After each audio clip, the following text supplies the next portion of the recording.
I'm so annoying. Okay. Hi, everyone. I gave up with the quickness. Oh, wait. What's going on with the... Is everyone's stream working well? Is everyone's stream working well? Okay. Sorry. Mine looks like... Is it buffering for you? Yeah. Okay. Hi, guys. Oh, no, it looks fine now. Okay. Cool. I did ultra low latency, which usually isn't a problem, but it helps me be, like, current. Because usually it will come with a delay, so when you guys, like, we won't get your messages soon, so it's, like, kind of messes up the back and forth. Hopefully it doesn't mess up. But hi, everyone! Happy Friday! Jazz, how are you doing this beautiful Friday evening? I'm the same. Although, I don't know if I said this last time that I was playing Elden Ring, but I beat Elden Ring, so now I'm no longer playing it, and now I have my life back. Listen, Jasmine Twitch channel when? Because you are the true gamer girl. I've just been living a fake lie this whole time. I already know that people would have been like, how are you still playing this? And why do you keep running away? Please stop. Stop. I hate people who... So scary to look at. It's so annoying to look at. I hate people who have... Like, that is a strat, okay? Do a little slash then run for your life. That is a fine strategy. And I'm tired of people acting like it's not. But true gamer girl. Like, that is a big thing, beating Elden Ring. I don't care if other people, like, beat it whenever. Those people are crazy speedrunners. I feel like sometimes people are so focused on finishing the game fast, they're not even really enjoying it. So, and that's a tea for another day. But yes, hello everyone. Welcome to the Sleepy Idol, a little bar on 34th and Crenshaw where we sit back, relax, drink, if you're of age, and have a nice little time. I need to say hi to all the beautiful people in chat. So hello, Scout, Andre, Leslie, what's up? Tia, what's good? Michael, thank you for the donut. And what's going on? Leanne, best mod. Andy, I see you. Hello, Anthony, what's going on? So sometimes we do drink.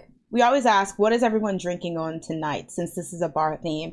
We'll start with Jazz, because I feel like your drinks tend to be interesting, unlike myself. They're never interesting. I feel like I drink the same type of thing. It's a seltzer. It's seltzer something. Well, this one, it's High Noon, but like, yeah. Ooh, love High Noon. You put me on to High Noon. Yeah, I like, it's so good. And like, they have like a pool package one where it's just like, I think the flavors were like kiwi, guava, lime, and something else. I think mango. No, it wasn't mango.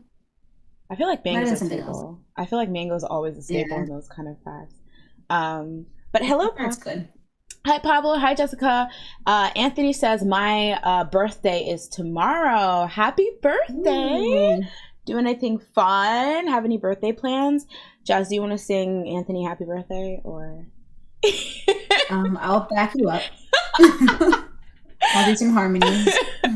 I feel like, because wait, do they know that you can sing though? Because I feel like I talk about it. Do they know you can sing? No, because I can maybe sing, but you can sing. Sing. We can all sing. Well, we both can. Well, we'll do a little happy birthday to Anthony. Everyone in chat. 1, 2, 3. Happy birthday to you. Happy birthday to you.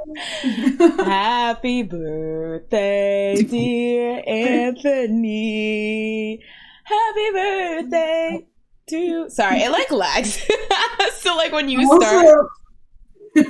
Oh. It never works trying to do any type of karaoke or singing, but I hope you have a good one. So before we get started, I did want to go over a couple things. So a lot of new faces in chat recently. So I just want to go over, just so it's a bit more structured and we can get through everything. So usually how this kind of works is we start off with like 5 or so topics that, you know, me and Jazz went over, we kind of pre-plan. And then after those 5 topics, we'll go into like an open, I don't even know what I want to call it, like open call or something like that, open bar or something, where then you guys can say the topics, you know, just in chat that you want to talk about. And if we need some background, me and Jazz are at our computer so we can like, you know, type real fast and find out what the tea is. So that's kind of the format, how we're doing it. You know, open to like move it around as things, you know, change and stuff like that. But that's usually the format we follow. But however, and Andre, Leanne, y'all already know what it is. If you guys throughout the week ever have like a story and you're like, girl, you need to talk about this on Sleepy Idol, you can actually add it to me on Twitter. My Twitter is pinkcloud1. And you know, that helps with me able to like review the background, find out as much tea as I can on it. And then when I present it, when we present it during the show, we'll have like a thorough backstory on like what it's about. So that's just some background. Oh, wait, Tanisha always, wait, Tanisha? Oh, okay, good night. Okay. As in good morning. Okay. I thought you were saying y'all just got here, but good night. But yeah. Secondly, I opened like 50 different channels and avenues for the Sleepy Idol. So if you look at Exhibit A, there is now a Sleepy Idol highlights page, which is essentially like clips and funny little tidbits from the highlights of the streams. I know not everyone always wants to go and rewatch the long stream because we be going for like 9 hours here. So I have that as a YouTube channel. I also opened a TikTok, the Sleepy Idol, which I'm actually super excited because I actually got the username, the Sleepy Idol, which is just like shorts and little funny clips and stuff.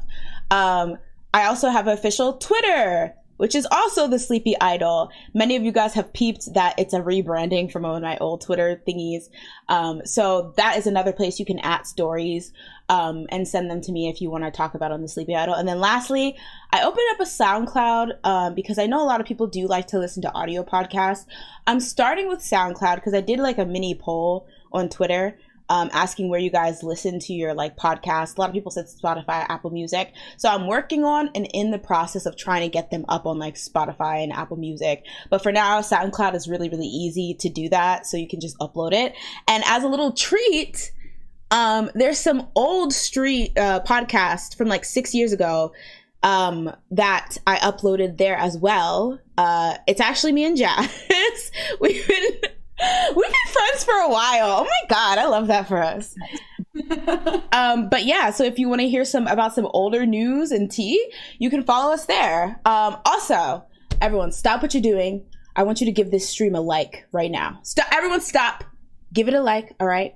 Because I'm going to ensure you this is going to be a show that you will like, all right? That's the promise I'm making to you. So everyone give it a like. All right. Before we start, Jazz, I talked a lot. So did you have anything that you wanted to say to the people about that?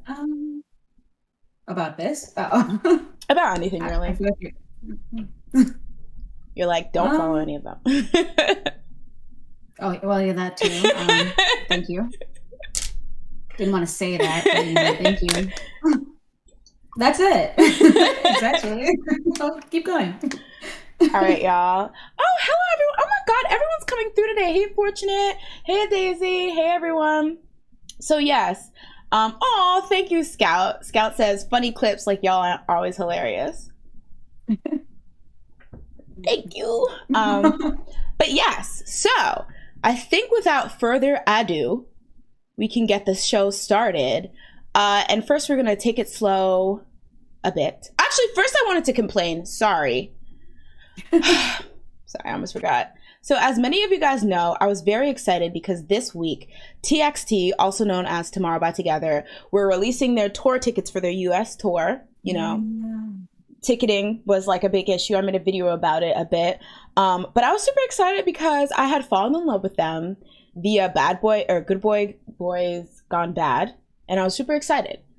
But Jazz, ticketing has changed since we last. What do you mean?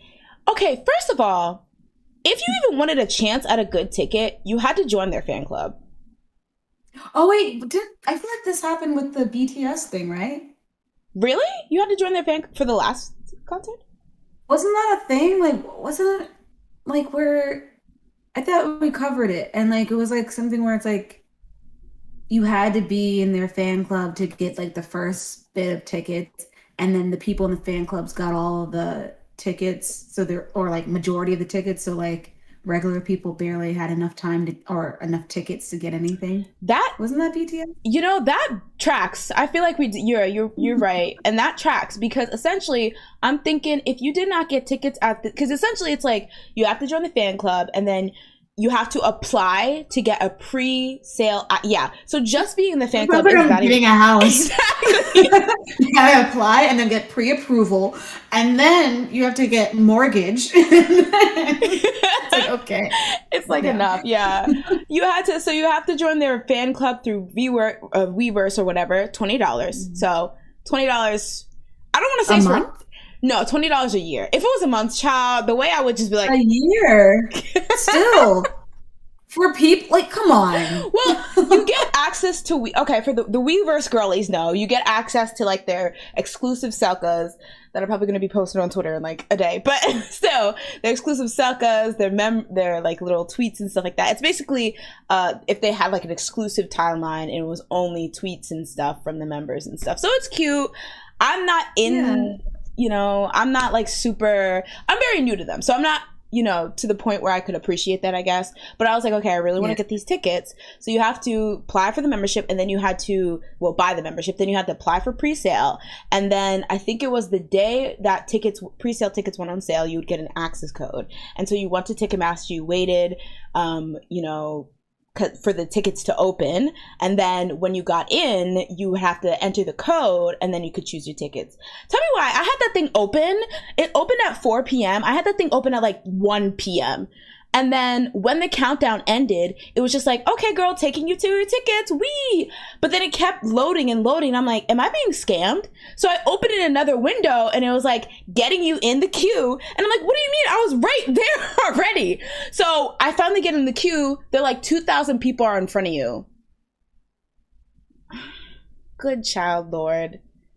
I was like, how dedication? Because I would have ended it with you have to pay $20 to be in their fan club. I'm like, I'm good. I'm good. I'll wait till next time. I mean, I think it's fun. It could be exactly. Enter your code, your social security number, your mom's name. It was doing a lot. And so I was 2,000th, and I think it was a venue that held like 7,000 people or whatever, but I knew all the like front row seats were going to be eaten up. But I was like, let me just stay my ass in there. I want to, see them perform Bad Boys, Good Boys Got Bad, and their other bops. But by the time I got there, it was like, girl, choose from these 3 tickets.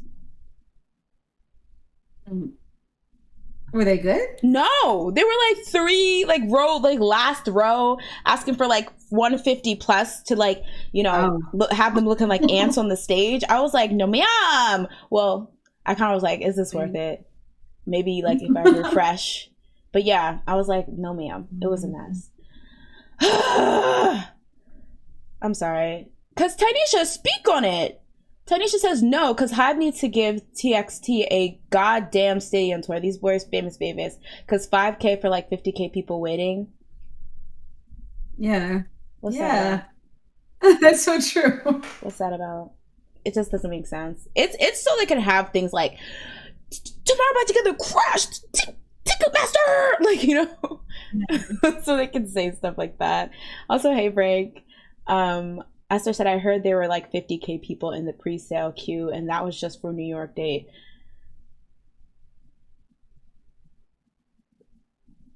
Now, see, I'm always going to save some of my dragation for HYBE later in the show, so I don't want to do it too much now, but I don't understand. Like, can you think of a single pro for having a group this small have such small venues? Like, I don't know. My only thing for the cloud, I mean, but fans are so pissed. My only thing is maybe like they're gonna open second dates or something.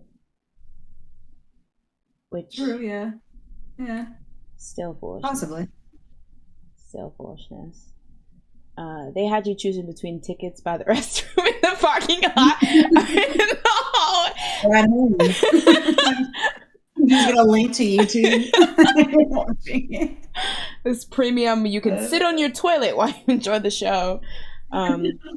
I would have seen They TX. should start doing that. I think that would be actually a good idea for money, extra BTS money. did that. I remember one of their Did they previous, do it? yeah, the last when they're doing, I think the Los Angeles Permission to Dance tour.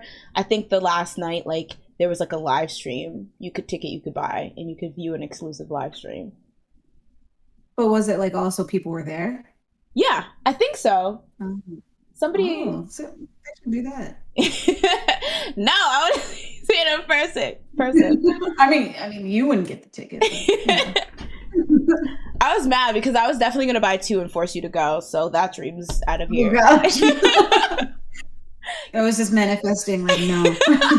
You were working against me. But no. So yeah, guys.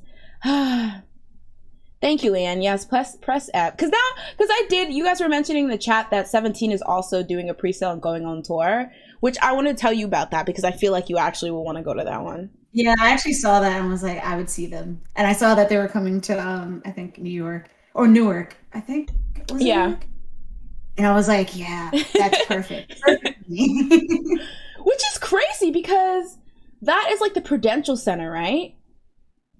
Was it the Prudential? I didn't see what actual stadium it was. I think I got an email like specifically from the Prudential Center saying like, "Hey girl, I know you went to KCON 4 years ago, so just to let you know, 17 are bringing their asses over here, so you know, bet." And I was like, "That's cool. I'll see if Jasmine wants to go." Oh, I heard It they. is Prudential. Hmm. It is Prudential. So we gotta go. We gotta see them And it's properly. in September.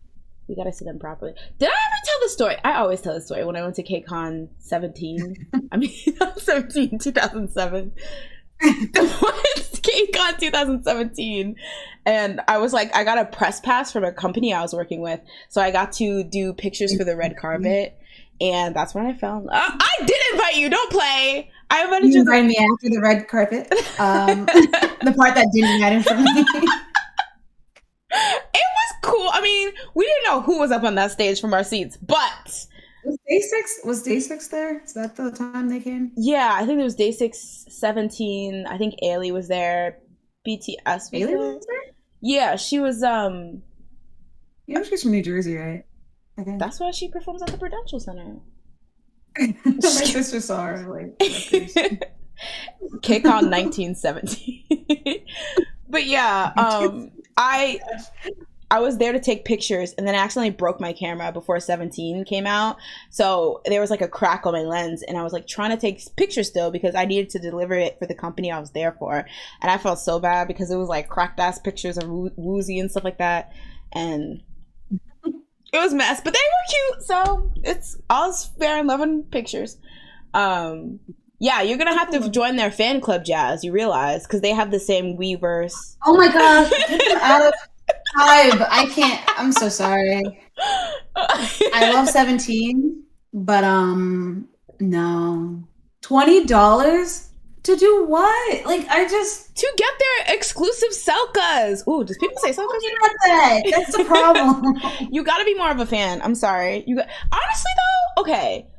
A bit of question because that was one of the things I was complaining about in that one video I made, that like a lot of people were like, because like there was so little space, like reasonably, and there wasn't going to be, not everyone who wanted a ticket was going to get a ticket.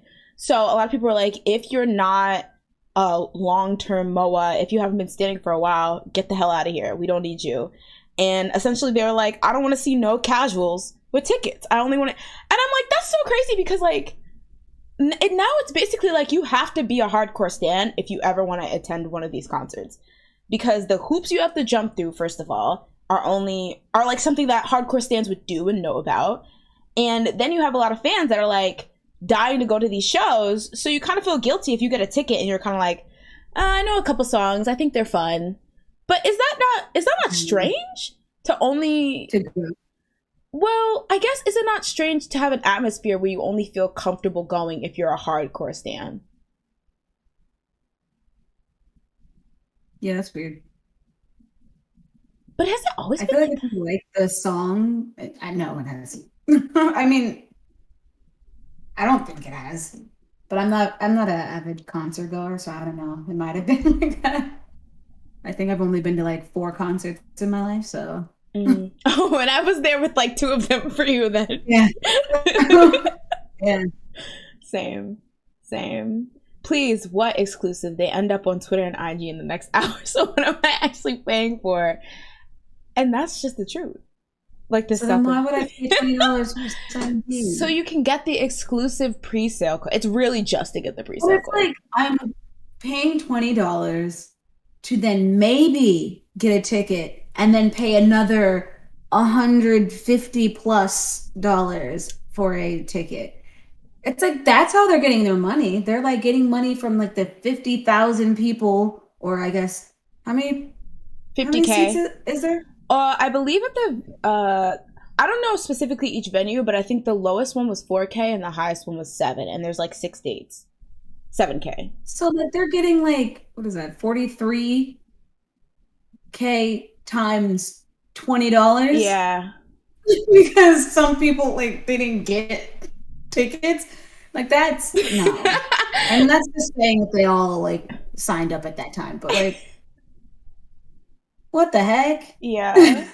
I need guaranteed tickets and then I'll pay the $20. It is. I mean, to be fair, it's like technically being able to have access to pre-sale is one of the perks of being part of the membership. There's like supposed to be other perks as well. Like you can then buy a membership kit, or you can like, you know, you get the exclusive selcas and things like that I was talking about. But yeah, then they're posted on Twitter. So then it's like, what am I really paying for?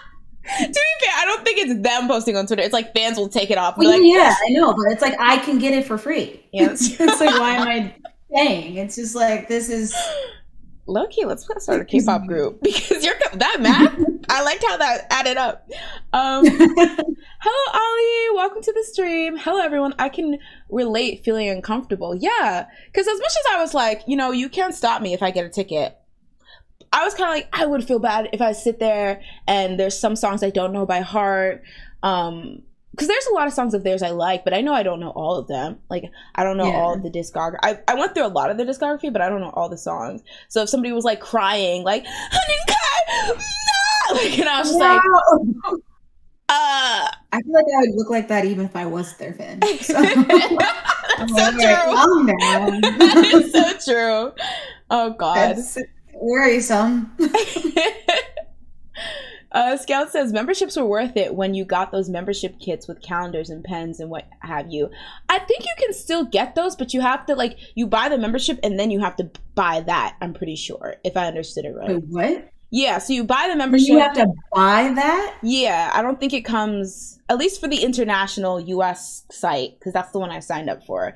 I think you have to buy the actual membership kits in addition to the... So that's even more money. So what am I paying for? Like, you're paying for the experience to support the boys. Of like losing my money. Yeah. Okay. Losing my money. I just paid $20 and I didn't get anything for it, but you know what? I'm supporting the boys. No, just kidding. You know still get the membership kit. That's true. And I was for like, additional $19.99. 9 installments of $19.99. But yeah, do you get them together? Because Pablo, honestly, I wasn't sure when they were talking, because I know I ordered the membership, but I did not order the membership kit, and I'm not sure if they're like, oh, it comes with your membership, you just have to order, like place an order, but then you get it for free, or they were saying you had to buy it. But I was only really worried of getting the membership so I could apply for the pre-sale. So honestly, I was just like, like, yeah. I don't understand that logic. Oh wait. Daisy says, I don't understand that logic. Can you imagine if only stans of Doja Cat went to her shows? That's not how actual concerts work. And that's kind of crazy. Yeah. Weirdos behavior is why people look at crazy. Yeah. Do you also get discounts on merch when you join Weverse memberships? That's a good question. I didn't take a look. Ooh. I should have read the service a bit more. You were just like, I just need to get these freaking tickets. I don't care about your merch or terms and conditions. Like, just give me the freaking ticket. And then they didn't give you. Yeah. But yeah, I feel like, Ollie, you're right. It's kind of making it difficult if you're a casual fan. It's like you're only allowed to enjoy them from afar, which is weird. Yeah. But I mean, there's no discount. Leslie's saying there's no discount. Okay, so I'm gonna have to find out how to put this membership to good use if I don't get a ticket. You should be like, I didn't mean to buy this. Just call your credit card and be like, I didn't do this. I mean, that wasn't me. They have 20 minutes of proof that I actually did need to buy it. Why would I? What is a text? That's a file. No. Never heard of her. I'm sorry. Never. Do I look like I listen to K-pop? No. Never. They find my channel. I'm like, I don't know who stole my face and made this channel for the past 6 years, but that's not me. Yeah. I'm beating this. Deepfakes are real. Exactly. All right. Oh. I was a victim. All right. So everyone, it's giving refund. LOL. Everyone, we are going to get started with today's news. And the first thing I wanted to talk about is how my fave and yours. How is this not working? Oh, there we go. My fave and yours, because everyone has to be a Twice stan if you're in this chat. That's the rules. Kim Nayeon is having a solo, y'all. So this is actually a couple pieces of news like put together. First of all, Twice recently got their own Instagrams. So Twice, for the past few years that they've been active, they've been very much the power of nine.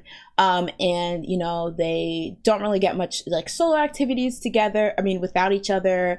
It's very much like we're nine or we're none. All right. So one of the ways they kind of showed that is that they had a single Instagram that they would all post from.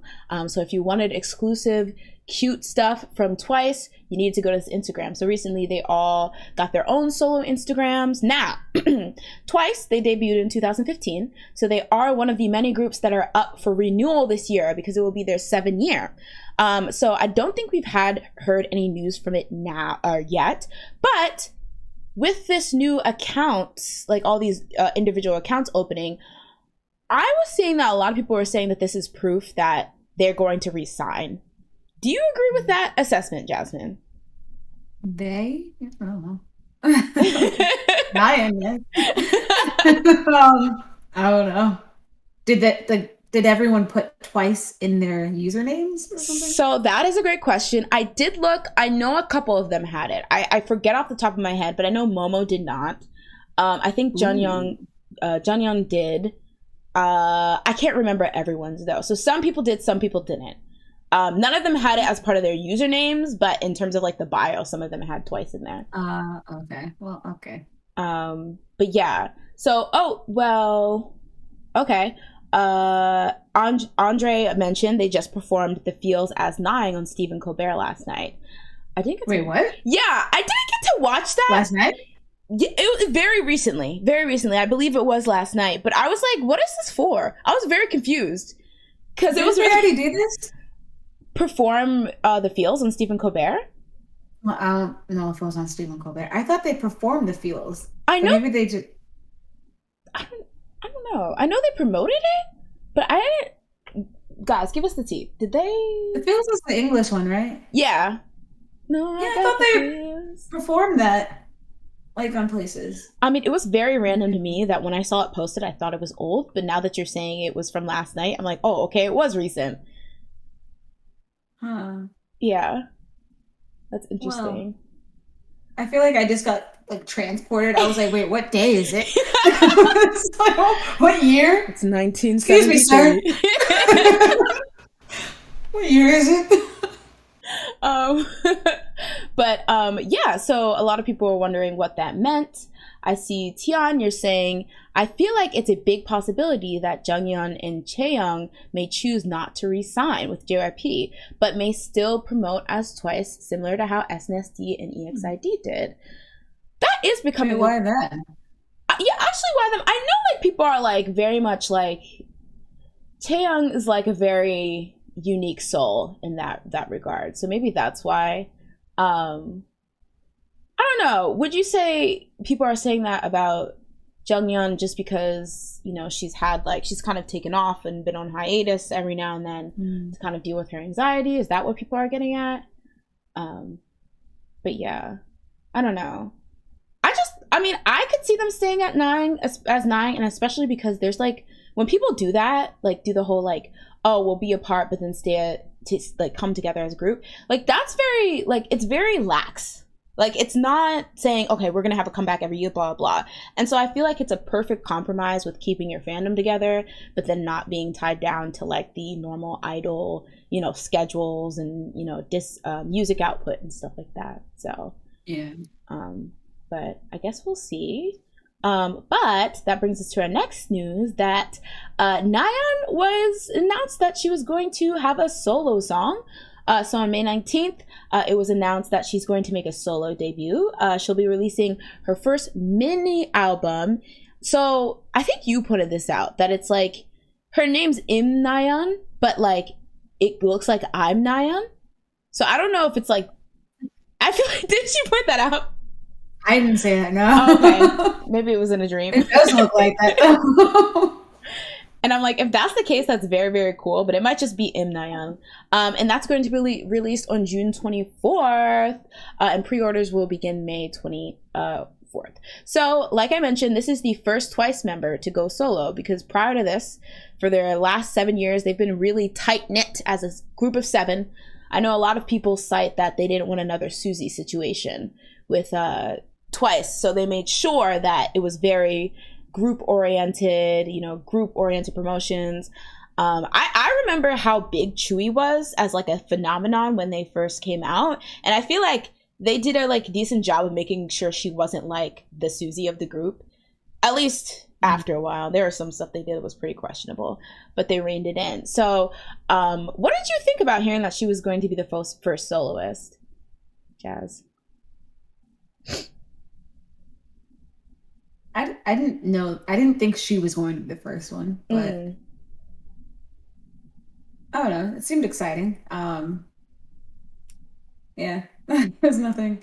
I was actually just surprised that they were doing solos at all. So true. I think that was my main surprise for me. Do you think they waited a bit too long? Kind of, yes.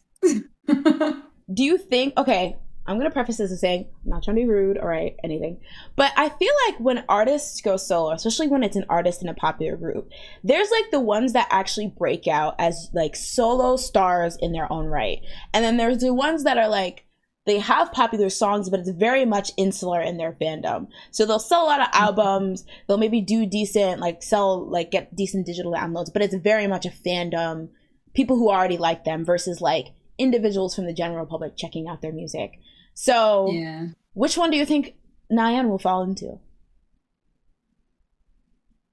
As nice to put as possible, listen once is don't eat us up.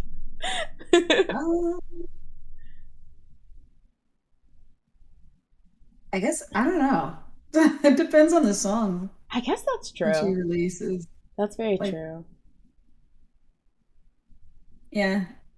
It really depends on the song to me. Because like if it's a song that's really good, maybe the general public will be like, okay, yeah, like this is good. We'll keep out an eye on her, like just to see like what else she releases. But I don't know. Yeah. I mean, I definitely think it will get attention because it's like Nayeon from Twice, like, you know, but we'll see. I think it's true. I mean, the way it's looking, I'm like, it's giving like Ariana Grande circa 2013. This picture is not from, by the way, this picture right here is not from anything from this album. This is just a picture that I think because it went so good with the album, I noticed a lot of articles were using. Yeah. So I actually thought it was, it goes with it. Yeah. I was like, wait, this kind of fits, so let me keep it up. Also, it kind of looks like it's a nail polish. Right? Maybe she's not releasing a mini album. She's actually releasing a nail polish line. Following in Jessica's footsteps. The rumor is that Chaeyoung never really liked the cute concept and has become more rebellious with her choices. Supposedly, she got tattoos without anyone knowing because she wasn't allowed to. I think that's so tired when they have that much control over everybody. But I can definitely see that. Yeah, she always seemed a lot more edgier. Yeah. Scout says, I'm hoping they're going to give everyone a solo opportunity and just go from oldest to youngest. You know, maybe that's it. Because I did see, and Tian mentioned it, a lot of people being like, oh, Nayeon and not Jihyo. Yeah. for the first soloist, but Nayeon is older, so maybe that's what they're doing it. That makes sense. Tian also says, I feel like Jung Yeon, I always mess up her name, may not resign due to her anxiety and mental health issues. I don't know. Mental health is very important, and when you're mentally stressed, it takes a toll. Yeah, she did. She has struggled over the past couple of years with, anxiety and things like that. I don't know, but I feel like, okay, now that they've resigned or potentially resigned, they're past that 7 years. Do you think we're going to, especially now that I believe there's news that they were going to get more solos and even subunits, we're not going to get as consistent as Twice output. Like, we're not going to get that release every year thing. Yeah, I was actually thinking that. I was like, now that they're doing solos, she probably could have a break and not have to work as much. Yeah. Because like it'll be spread, like the focus will be spread, and it won't be so much like, oh, it's Twice stuff that we have to do. Mm-hmm. It can just be like, oh, Twice Nayeon, Twice Jihyo, like just spread it out. Yeah. And she can just come in when she wants. I agree. I feel like definitely if they just like, maybe if they dial back the amount, then it won't be as stressful for her and she can still stay a part of the group. Yeah. Andre says, but how true is that Suzy situation though? Like, I keep hearing that comparison, but how true is it? I don't think that Chewy was ever like near being like the next. I mean, we won't know because they kind of nipped it in the bud, I feel. And I also think the whole scandal that happened with her and the flag also kind of made a dent in that whole situation. And Tion's making a good point. I remember a lot of people saying that in the beginning, Nayeon was actually, people felt like, I feel like even post the whole people saying that she's the next Suzy, she was always very much made the center and the face of Twice in that regard. Like, if you think of one member as Twice, it's like her. So I don't think that ever stopped, but I feel like it just wasn't in the way where like no one else had any type of, not that no one else had any type of presence, but it was just like a super fixation on just one member. I don't think that ever happened. But yeah. Oh, Ollie makes a great point. I feel like a lot more idols would stay in their groups if they were given the opportunity to branch out or do their own thing. I could be totally wrong though. What do you think about that? Like, do you think we would see more like 7+ if they were just like, from the get-go, you could do what you want and had more freedom? Probably. It also could like lead for people to like leave. Because you're like, I like this a lot more than doing this group stuff. That's true. I mean, I guess an example of that would be like Lay. Yeah. You're like, that's true. Yeah. You would just be like, let me video call me in. His cameo into the song. You know, he did not fly to Korea for tempo. He said, CGI me in or nothing else. Okay, I have things to do and bills to pay. Okay, so. But yeah. I heard that Chewy might debut as an actress in Taiwan. I didn't even know she had interest in acting.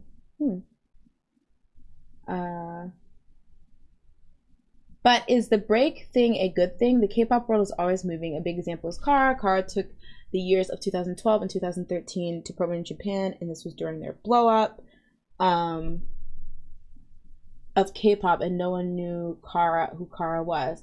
I feel like they had been popular because they didn't start promoting Japan until after they blew up with Mr. So I believe they were people like, it was kind of simultaneous, right?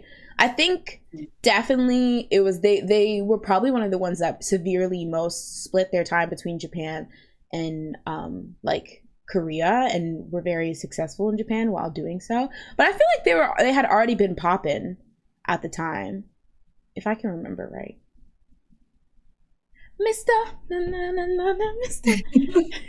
I think this was the time that I did not listen to like girl groups. Oh yeah, the original sin that you didn't like girl groups. To be fair, I was kind of not that savvy about boy groups either, but Yeah. Yeah. That's crazy to me. Opposite end. I just be like saying things to you, like, what's that? I'm like, oh my god, we have so much work to do. But yeah. I still don't know. A Daisy says, Monster X is in the middle of negotiations. What am I saying? Too. I am and Min Hyuk haven't resigned as of yet. Wait, did they release that some members have resigned? Or I feel like that's so messy when they're like, this many people have resigned. I don't know about those other two hoes, but like, put the pressure on them, please. Just know if the group bakes up, you know who to blame, bitch. Like, I feel like that's what they're low key saying, but I don't know. That's kind of messy. Andy says, another case with BBP. Jennie got her solo promo 2 years after their debut, and the other members have been following, albeit years later. But though, yeah, idols being given solo stuff could be a good incentive for them to resign. Yeah. Yeah, I could definitely see that. I think sometimes, though, you get, like, a case where, like, somebody's just like, I've done my 7 years. I don't want to do anything like this again. Yeah. I've done my time. Like, Minju. She's like, I've done my time as idol. I don't want to do that no more. Is that not shady to say who has resigned and who hasn't? I mean, eventually people are going to find out who's not there anymore. I feel like that's so shady. Because I feel like they're going to get blamed anyway. That's true. Let's be real. Let's be honest. But yeah, so I'm very, very excited. I think this is a awesome way to open up this new chapter in Twice's career, like seeing them solo. I feel like there's so much things we can see. And we did get a taste of that because on what was the album with Scientist? There was a lot of like, you know, like units and stuff like that. So I feel like that gives us a taste of like not all the girls together. Yeah. Scout says, it is weird to make articles about it, though. It puts more pressures on the members who haven't resigned. Yeah, I definitely think it's like a scare tactic or something. Yeah. Which is shady. All right, so good luck to Nayeon, and moving on. So, the girls.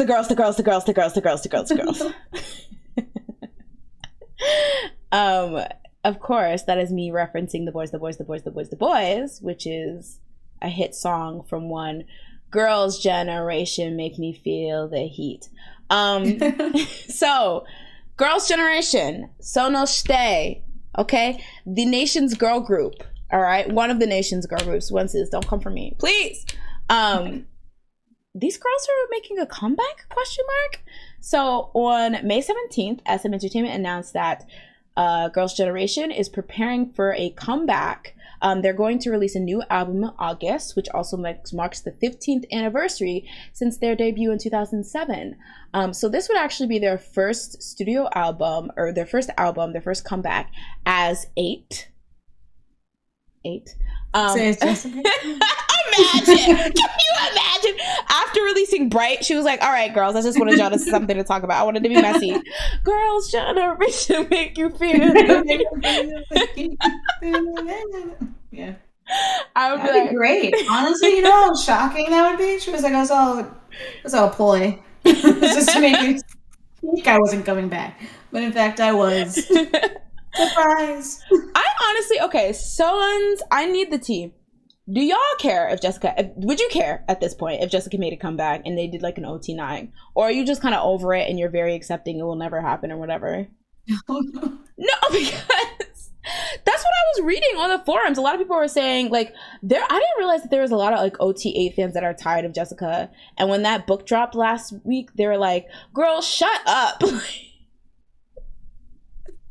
They're tired of her thing. Yeah, they were like, it's very attention grabby. A lot of people's and people are like, the way she presents herself in the book isn't good, the way that by releasing this she's stirring up drama isn't good, even though I could not find a video where she straight up said this is about my life. She said it was fiction, you know, but come on. She knows. She messed we all know. She messy. She is messy.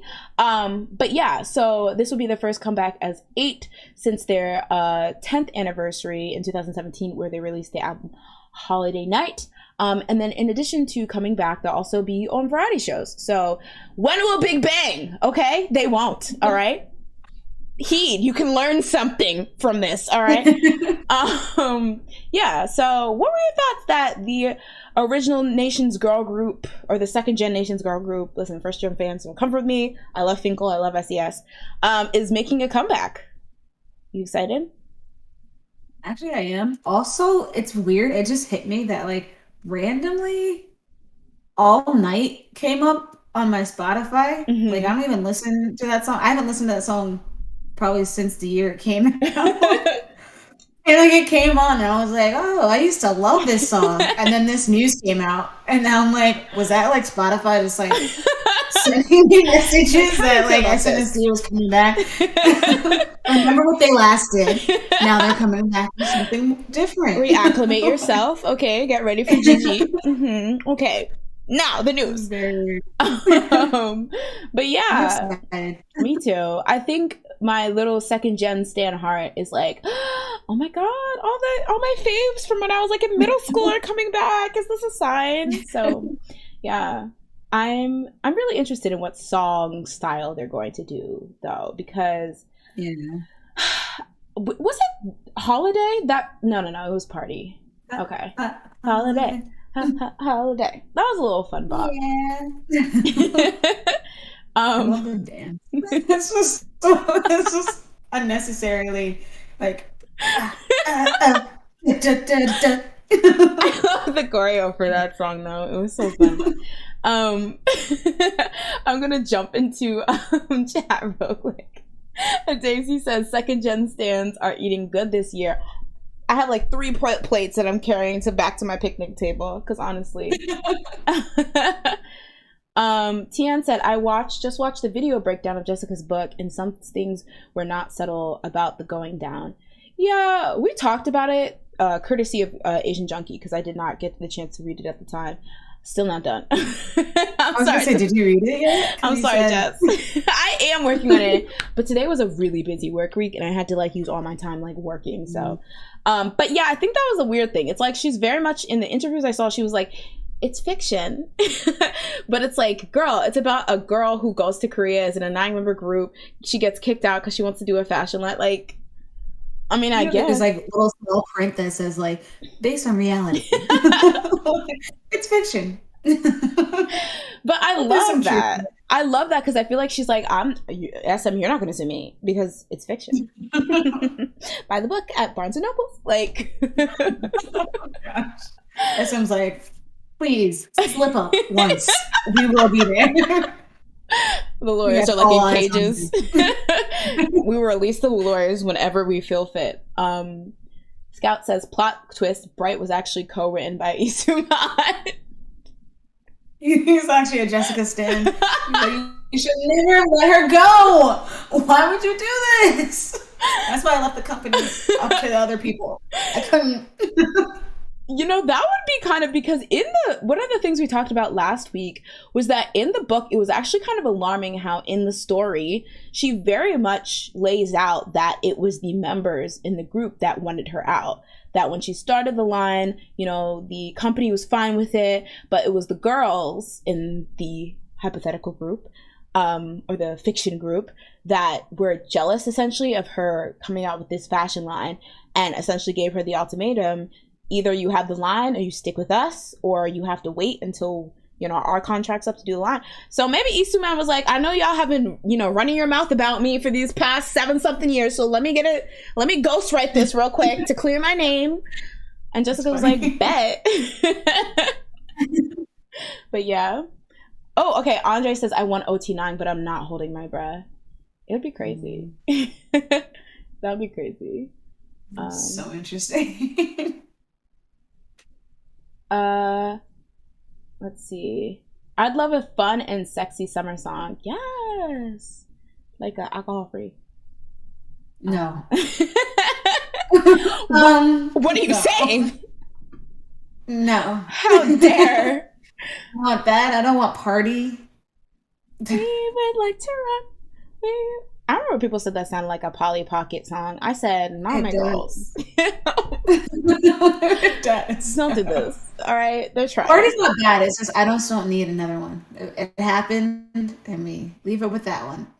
True. Andre, you were talking about this with somebody on Twitter, but the real shade of it all, or the tragedy of it all, is that I think it was the Party B side. There's a song called "Check." That song was it. That should have been what they promoted. Yeah, it was like basically grown up Party. It was like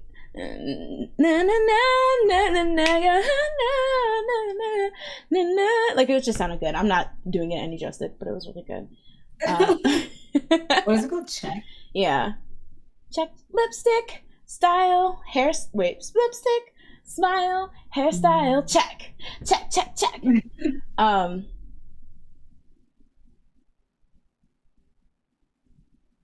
What made me sus was how the character's little sister was harassed by the members due to two of them trying to get their sisters into SM. It's no secret that Taeyeon's sister Hyeon had, I think you're saying, was in SM, because I remember saying that, or became a trainee under SM. Dang. Okay, Jessica, let's come clean. All right. Let's just come clean. Okay, mama, it's okay. Go back. Back to the beginning. We need back the truth. to when you lied about the fiction in this book. Perfect. Rachel is so perfect. Marshmallow coming in with swinging. All I want is Jessica to fight it out with Taya. Fat girls love time. That's the actual comeback. What are y'all? It's just them fighting. Boxing match. Get a little boxing moment. Oh gosh. Wait, you're saying Hyeon auditioned for SM multiple times and Taeyeon spoke about her multiple times. Suyeon also has a sister named Soobin that is a dancer who was auditioning. It was rumored that her sister was with TS. Here, I'll let you get all the chats out before I read it so I can read it in full. So basically, TS Entertainment? Huh? Like TS Entertainment? Oh, I hope not. Suyeon, yeah, that's why I'm like, what the heck? What you doing over there? What she got out of there? Like, what the heck? Like, what are you doing over there? Listen, I love Hillary. That's my girl. She had the bops. But TS Entertainment, oh no. You know? I love how it went from good Uni to Uni. But yeah, so but I that was one of the things though. I thought it was scrumdiddly umptious that this news was dropped right after she had dropped that book. I don't know. That seems strategic. They were like, we gotta clean this up real quick. We don't want her to get any shine. So that was their little. I mean, we knew Isuman he helped ghostwrite, so he's playing both sides right now. But you know, maybe we'll get a statement from him whose side he's truly on. But yeah, I'm looking forward to it. I'm looking forward to seeing them on TV again. Hopefully they go on like Knowing Brothers and things like that. I feel like those are really, really fun. And yeah, everyone keep an eye out for that. Okay? Wait, but y'all know Jessica is on a Chinese survival show, right? Huh? What? How? Wait. Girl. Does she speak Chinese? What? I think she speaks like basic. Oh wait, her boyfriend's like I don't China, know. Right? I do not know. Or did I just make that up?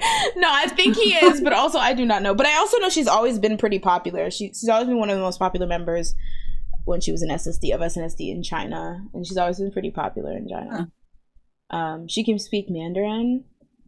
I think she was over there doing stuff for a while after she got kicked out. So she was like, let me real quick see what they got. I'll just be like, ni hao. And that's it. And they're like, Jessica speaking Mandarin. Queen snapped. Ni hao. Ni hao. They're like, oh gosh. Okay, word. She said it in 2 different ways. Ni hao, ni wen. Okay. All right, so keep an eye out for that comeback. Now, it really sucks because while we had some positive news with Girls' Generation Will Make You Feel the Heat coming back. We also had some pretty sad news in that CLC, we officially got the news that they have disbanded, unfortunately. Now, I know a lot of people are like, yeah, we saw this coming. But I feel like it's always really sad. So, on March 20th, I believe, Cube released a statement basically saying that CLC is no more. And even the statement is kind of like beep boop boop bop boop bop. Like, it's so like unemotional. I was like, is this like an auto IA generated statement they had whipped up? Because it's just so formal. So the statement was, hello, this is Cube Entertainment. First, we would like to extend our deepest gratitude to all of you for always loving and supporting CLC over the past 7 years. As the CLC's official activities have ended, we'd like to inform you that the operation of CLCU Cube will be terminated as of June 6, 2022. We are planning to allow you to read the post for a certain period of time so that you can cherish the precious memories made with the CLC members. And for more details, they list like more information about how that works. And I'm just like, they're more concerned about the website going down than the damn group. Now it had already been announced in March that Sungyun and Yan would be leaving the agency after their contract expires. So, you know, the members were like, you know, we already kind of knew. You know, other members had already departed the group, but I guess it's just kind of like, I don't know. It just feels like such a lifeless announcement. Yeah. I mean, they were lifeless with how they treated them, so. True. It's, I guess, how it's supposed to end. I don't know. I would just feel so, like, sad. Yeah, Zam, they did have so much potential. And, like, there's always this thing that people do. They're like, well, if they would have made it, they would have made it. And it's almost kind of, and I don't mean this in a negative way, frustrating that Idol is so popular, because I feel like a lot of people like to throw that in CLC's face. Like, oh, well, they had no problem getting Idol popular, so if CLC didn't get popular, that's their point. Or that's their fault. But I just feel like it just was never consistent. Even when they did kind of catch on a bit, they didn't know what to do with it, you know? Yeah. So I don't know. It's really sad. I mean, I feel like at this point it probably is more of like freedom, like, for the members. Oh yeah. You know, they're like all meeting each other like, oh my gosh, we finally got out of there. Whew.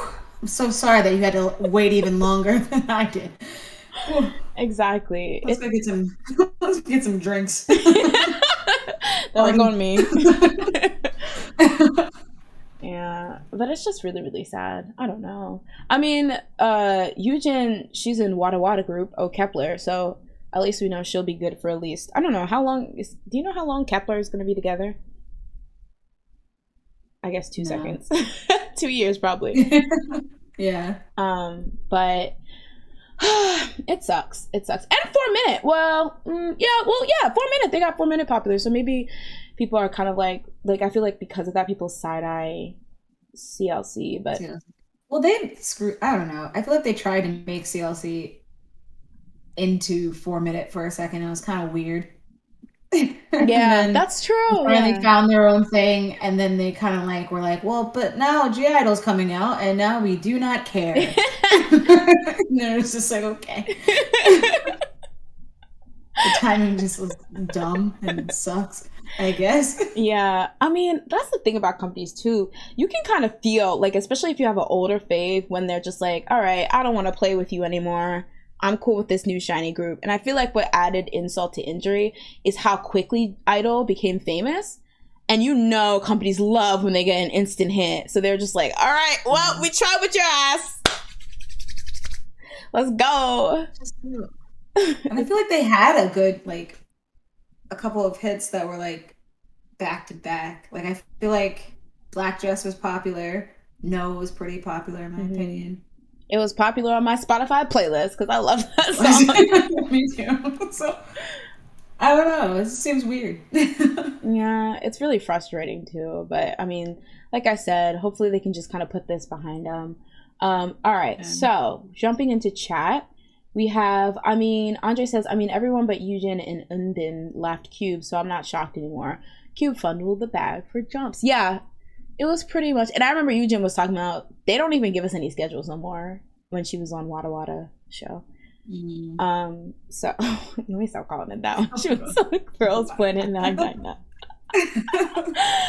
Tian says, I think Cube cared about. I don't think Cube cared about CLC. CLC debuted during 4 Minutes Rise, and after CLC didn't slam like 4 Minute did, the company didn't give them much to work with after 4 Minute. Disbanded or were on the verge of ending was when Cube, more so Hyuna, actually cared about CLC. But Idol debuted with a strong force, and again, yeah, being sandwiched between two like really popular groups probably was not advantageous for them.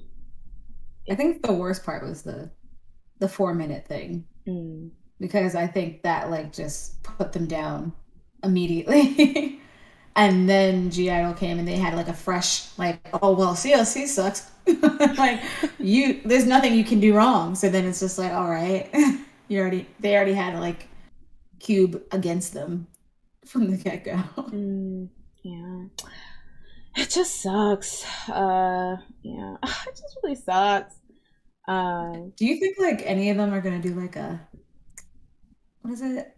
What's the group called? Oh, VVZ, like debut. Yeah, that would be cool. I don't know who would, but that would be fun. I feel like that was really cool for VVZ to do that and like be like, yeah, we're just gonna be 3 together. And then I believe Yerin came out with a solo, and so did Yuju. So it's kind of like they're all kind of continuing their careers in the way they want. So that would be cool if we got some solos and some units from them. And it would be a great way if you like a hardcore fan to still, have some CLC left, to stay on. Okay, Michael says Kepler's contract is 2 years and 6 months. That's a weird number. Yeah, that's long as hell. Yeah. It's not Cube's sound, it's Soyeon's sound. A big example of this was Light Sum's debut. Very cute and bubbly with a twist. Similar to CLC, very cute with that heavy rap twist. And now their concept switched and somewhat popular. I do agree that they were advantageous with having Soyeon be able to like really add her Salt Bay sprinkles to their group. I'm surprised they didn't just put her in the group. Put her in TLC? They already did that. Yeah, because they already added those other people into the group. Didn't they like do like something where it's like they added 2 people from Produce? That is so true. I believe Elkie, they added her. That is so weird. Well, I think because Elkie got eliminated and then they added her, right? But then Soyeon made it farther. Right? I don't even know. Okay, can we talk about that? Because I don't like that. I hate when like a group be functioning for a couple years and then just throw another person in there. That's so weird to me and disrespectful. Because it really is giving, y'all are interchangeable. So interchange. Like, it's like, don't you have any integrity for the fact that these girls were the girls that you started with? Like, I feel like that's really messed up. Like, now, like, there's groups that did it and, like, I came to love the members, like Halem from Wonder Girls and et cetera, et cetera. But, like, ultimately, that's a very weird behavior to just throw somebody in it. I mean, that was how the whole TR scandal started. Because they just threw Hwayoung in there for no damn reason. Oh, Hwayoung. Hwayoungs. Hwayoungs are always rocking the boat. But yeah, oh my god, it's a red lip. No, hey, no. Wada wada, yeah, isn't that it? Watata. They say watata, but it sounds like wadada, wadada, wadada, wadada. Boom, boom, boom, boom. Zoom, zoom, zoom. The meat chick. It's a okay. That's how the dance goes. I love that song. That song is messy as hell, but I love it. Okay, this is a great point. I feel like CLC never had a solid concept until so late in the group is what killed them. Yeah.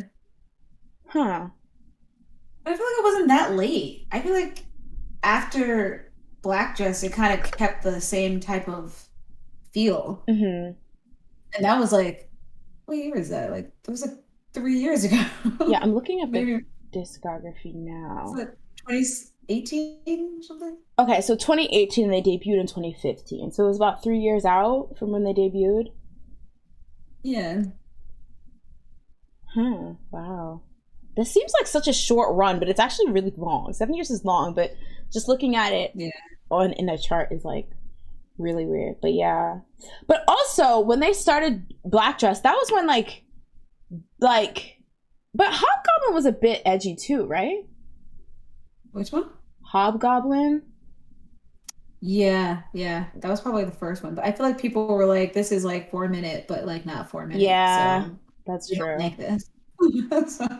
But I would say, like, if it was around 2008 when they started solidifying that kind of girl crush, a bit edgier style, I think that's when that was really, really popular. So I feel like maybe they just kind of fell into the crowd. Because that would have been true. Like Blackpink do and stuff like that. So, yeah. I don't know. That's really, that just sucks. Dude, yeah. Black Jets, please. Don't diss on me. Okay. Looking up. I think I just like Black Dress so much that I'm just like, it transcended time. I don't even know what you It's everywhere, nowhere at the same time. Yeah, Do was 2018. Hit you with that. I like Black Dress so much more. Okay, let me stop. Black Dress. But yeah, it's unfortunate. It's just, I don't know. CLC is basically the FX of Cube, having strong middle child syndrome, basically. No, but except FX still had popular. Like I think they still had their own little area. Yeah, that's true. But do you think it was because they had such strong individual members in terms of popularity?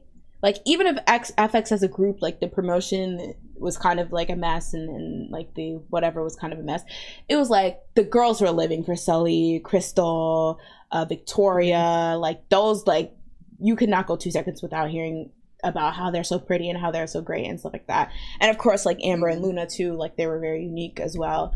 But I feel like that you could not deny like those their individual relevance. Yeah. I think it helps that, well, no, CLC is not that big. But I feel like, I don't know. They're 5 in FX, right? Yeah. Yeah, okay. Let's that. 5 seems like so much smaller than 7. Like, right? It just seems like easier for a 5 or less group than more than 5. It's just like, that's too many. Now there's too many members for me. Let's see. Tanisha says, when CLC came out with Black Dress, everyone was reacting and covering it, and they gained popularity from it. And then Cube didn't take a chance with them, but just stuck with one sound. I will say, though,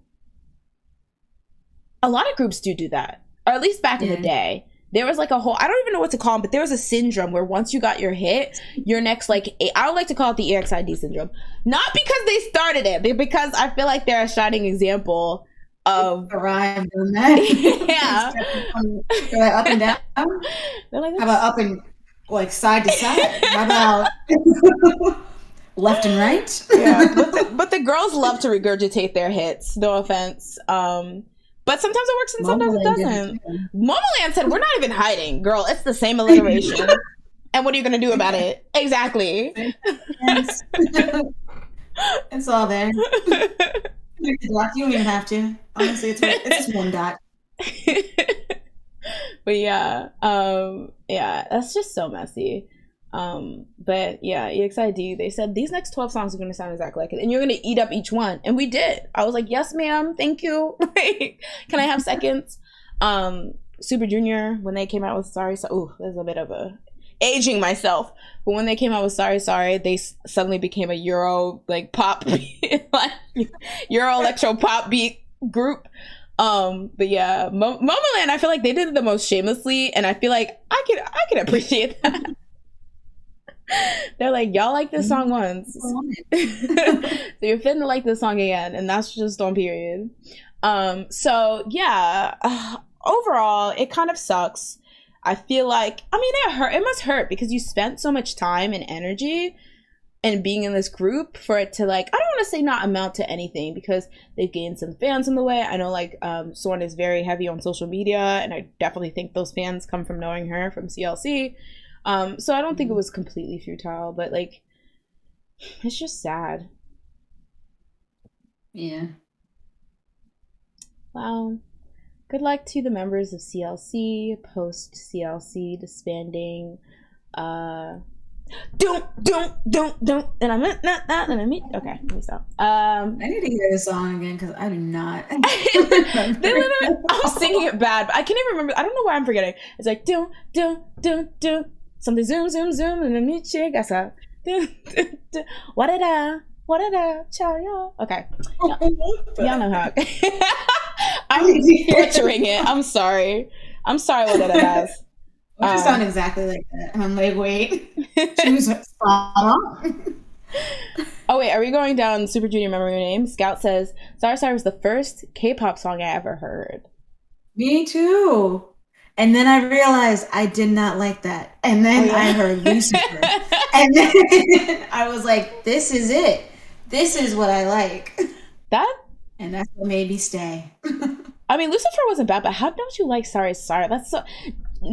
Sorry. I was like, what is this? I think I was like, there's too many people.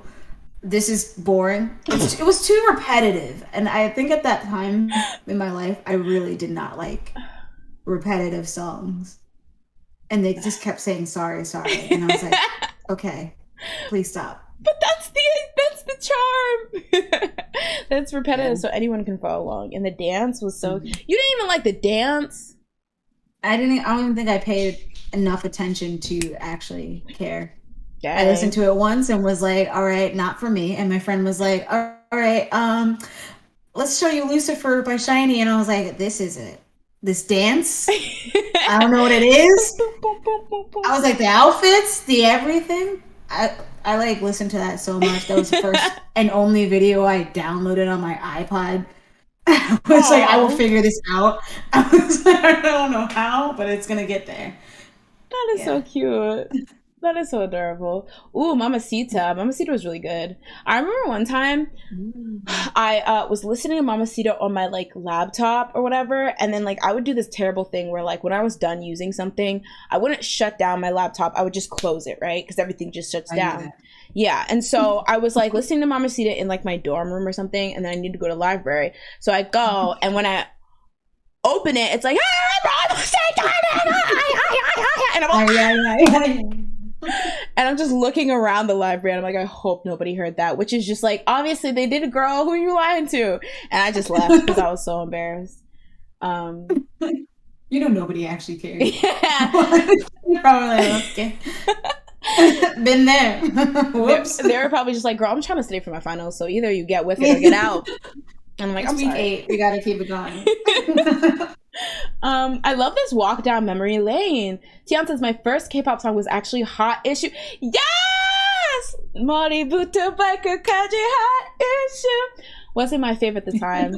Then I heard The Boys. Okay. And that was my gateway down this almost 11-year rabbit hole. Oh my god. What 2 great songs to start with. So Hot Issue was a song that 4 Minute. No. You know 4 Minute. Yeah. Because you said you were in the girl group. She said you were in the girl group. I mean, I didn't listen to them when they were except for, I think the only one that I actually really cared for was Crazy. Ooh, that one's good. That was really a little later, but yeah, that one's good. And I like Hate, the one that came after. That one was pretty good. Yeah. It's like, I hate you. That was another example of do the same exact song that you did that got popular. Yeah. Oh, yeah. I think that's why I was like, I like this. You did something, you kind of changed it up a little bit, but, you know, it's still there. I'm the female monster. I loved Super Junior M, specifically their version of And I Can't Stop Thinking About You, Girl. Okay, I'll stop. I liked Swing, even though that's one of their last ones. Somebody mentioned Swing in the chat. Sorry, I lost your comment, but yeah. Swing.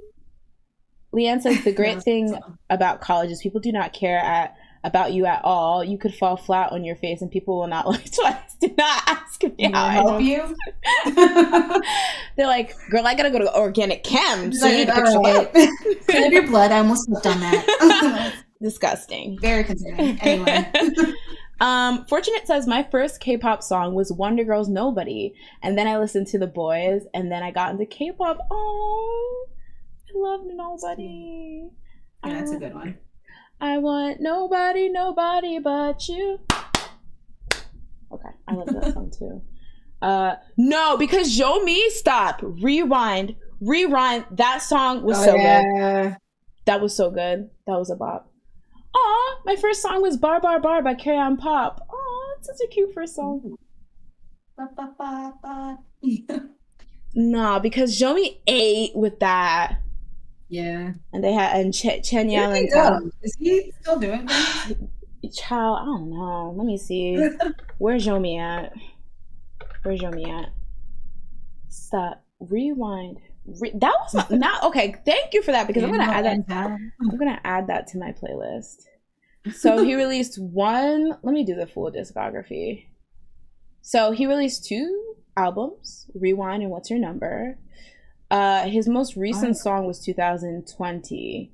It was a collab song though. He's not under SM, right? Where is he? I don't know why I say that like that, but he's under SM, and I guess he's also under the Super Junior label because of Super Junior M. Oh, he's still there. Yeah, that's good. You know, loyalty pays off.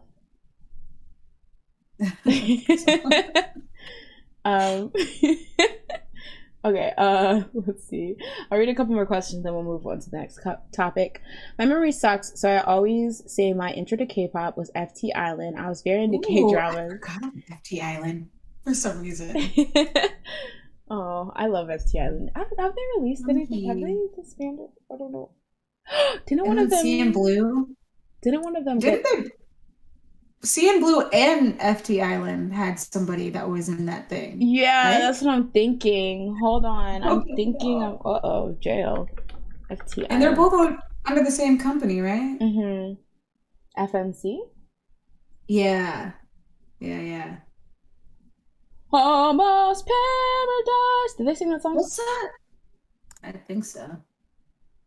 What's that other group that's under FMC? So AOA was under FNC. I know that. Oh, Flying and NT Flying? No. Oh, they have SF9. What? Yeah. No, not them. Wait, there's another band. They have SF9? Wow. Okay, this is making me feel very not old. Because everyone's saying that their intro to K-pop was like second gen groups. So I feel... Oh, who we throwing in jail? Jail! I think we're throwing FNC. I know, wasn't it Jonghyun from CN Blue? Mm-hmm. Oh. He was one of them. Okay, we'll throw them in jail. For T Island. Almost pair. Okay. All right, guys. So shout outs to CLC, and moving on. So this is the first time in a while that we've done a follow-up topic, but this leads so well into our final topic of the day that I was like, I couldn't pass this up.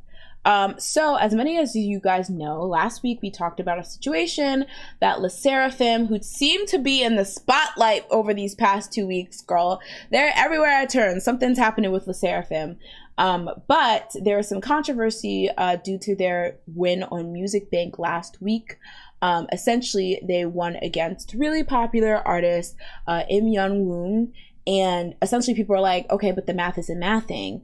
What really stood out to people was the fact that if you look at the score breakdown, and I actually got the thing, like the translation for each of those.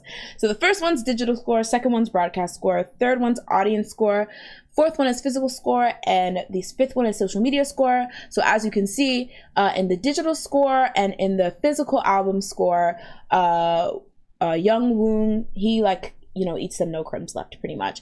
But they're able to pull out a win because they dominate him in the broadcast score. So everyone was like, this is curious. Why is his it was kind of two questions where why is their score so high and why is his 0? It doesn't really make sense. So a lot of people were calling foul play, saying that KBS must have did added a little, little something extra to Le Sserafim's point score to have them be able to pull ahead and win. Now, this is probably the worst time to come out because there's already a lot of, controversy around them. And I feel like that's part of fueling it. But as I mentioned last time, he's really, really popular. He sold like 1 million albums. Like, he's a very popular force to be reckoned with. So it's not completely weird that people were questioning it. So Music Bank was like, okay, man, but wait, don't come for us unless we send for you. And they actually issued a statement to explain why Le Sserafim's win made sense.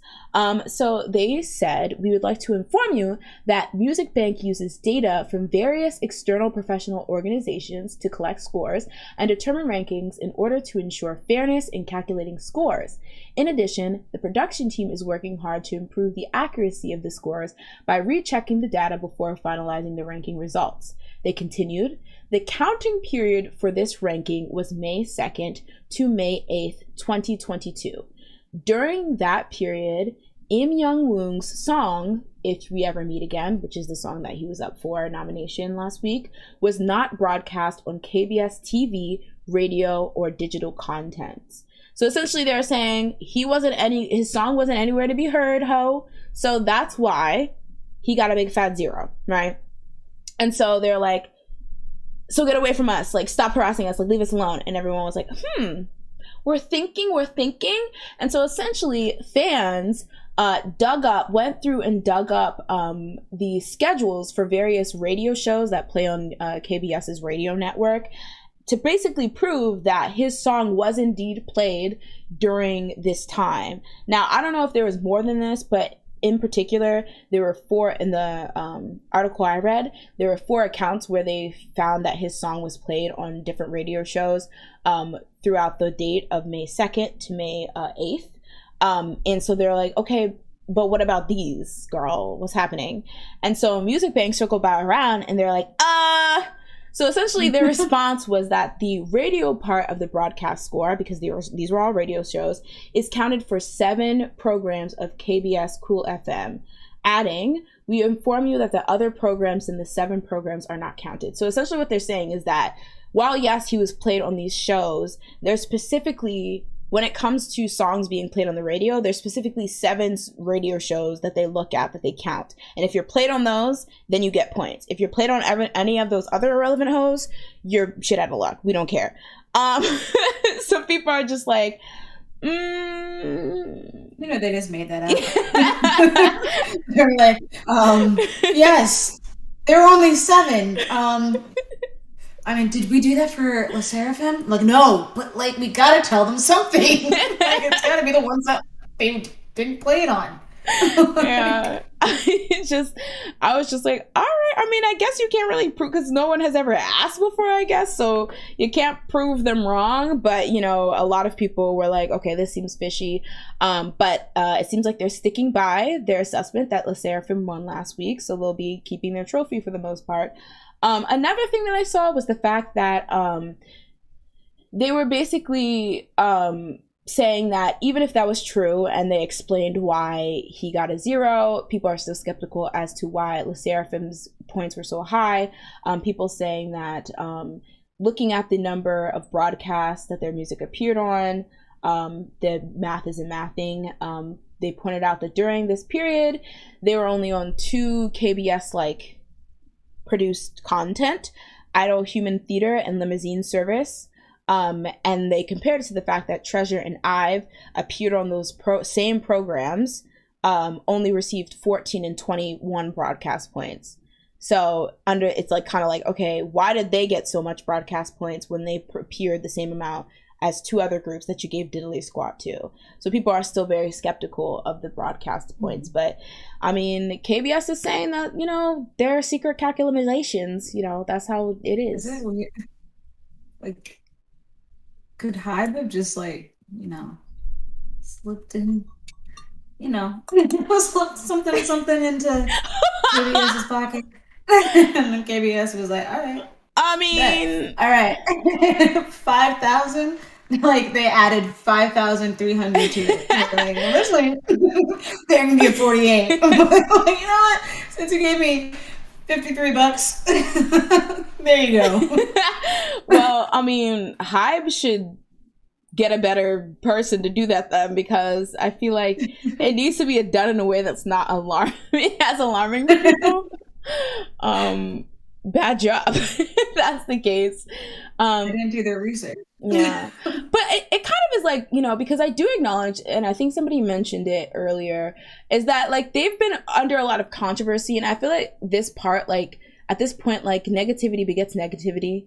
Like I feel like a lot of people are looking for negative things about them, and yeah. As messed up as it is, even if HYBE themselves did bribe KBS or whatever, which would be so funny because, you know, HYBE having BTS under it, and BTS literally being like the poster child for a small group from a small company being mistreated, etc., etc. For them to, when they get a little coin, to suddenly be corrupt would be interesting. But like, it wouldn't be the girls' fault. So I don't think them themselves deserve hate, even if it's the case that, you know, some foul play was done for them to get their first win. But that would be very foolish of HYBE if that was the case. Allegedly, yes. They say, here, make something happen. It was like 2 cents. But yeah. Ali says, the group just debuted. Has this ever happened to a group during their first month? To my recollection, I've never seen this situation. So much controversy. Not to this extent. I know Jisoo from Lovelyz. She had like really insane allegations against her, but Lovelyz basically like continued promoting, and then she came in later. But I can't think of anyone that had boy group or girl group. Oh yeah, okay. I guess there's that. I always think of him because like he just couldn't do anything without people being like, "Oh, another thing, you football tackled that girl, you scammed people." Like it was like, dang. Oh my god. He couldn't escape. Oh my god. Yeah, but that would be really crazy. Oh yeah, there's the whole Sakura fat shaming. Yeah, that was wild. I think what gagged me is that after like people called out, she was like, "Oh, somebody hacked my account." Anyway, like, girl, stand in it if we're gonna be like this. Not this. No, I can't afford it. Yeah. Trying to start anew.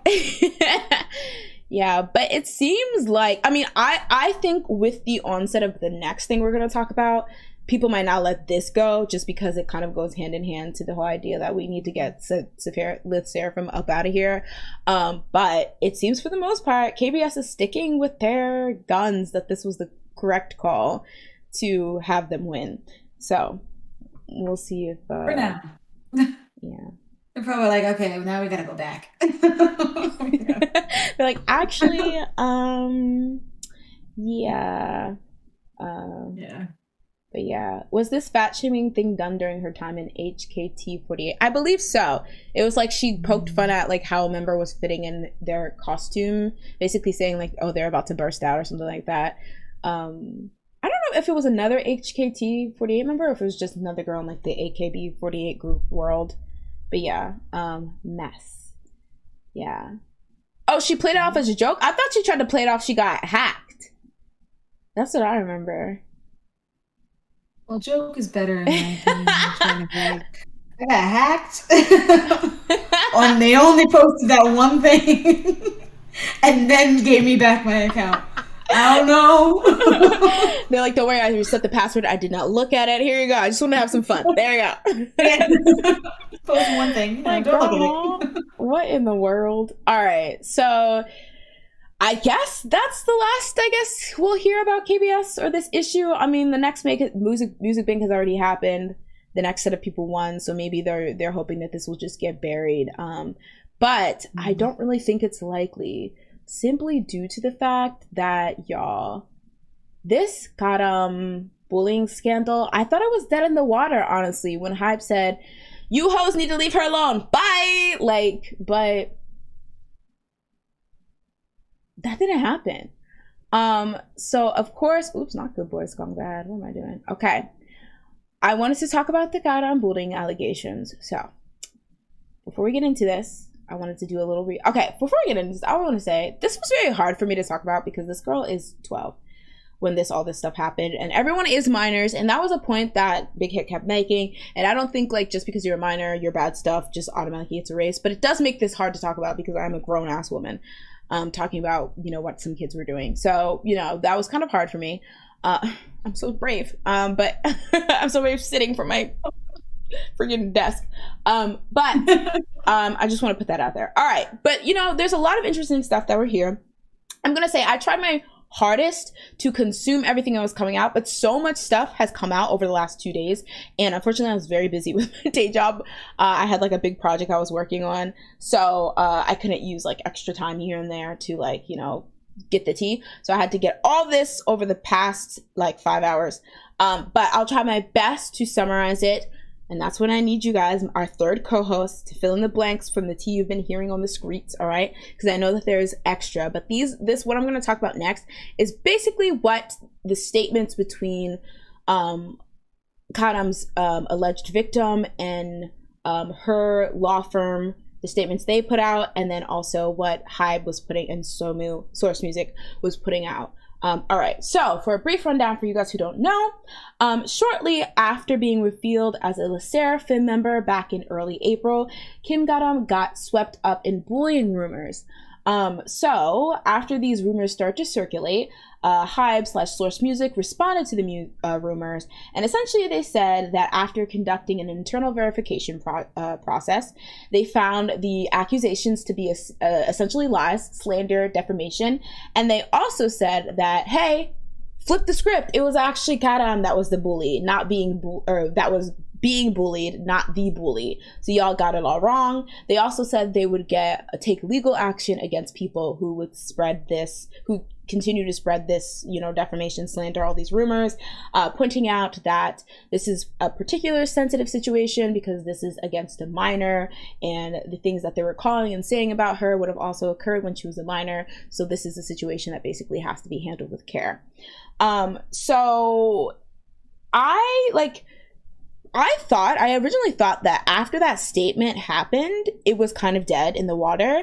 I did point out during the stream where we talked about Sserafim's debut that they actually got a question about this during their press conference, but Chaewon basically just was like, I don't think it's appropriate to talk about now, but we'll handle it later, whatever. But apparently all this time, even after the statement, there was more people like exposing her, like hating her, you know, saying that she shouldn't be in the group, you know, bringing up stories about her from middle school. So it didn't actually die down. It was just like from HYBE's/Somu's perspective, they were done talking about it. So things really heated up yesterday on May 17th, when the alleged victim, I should say, of Garam's school violence, who in the statement that we're going to go over, they're using the name Ya In-saw. That's not her real name, so I'm going to just use that. But this was essentially a girl saying she was a victim of Kim Garam's bullying violence at school.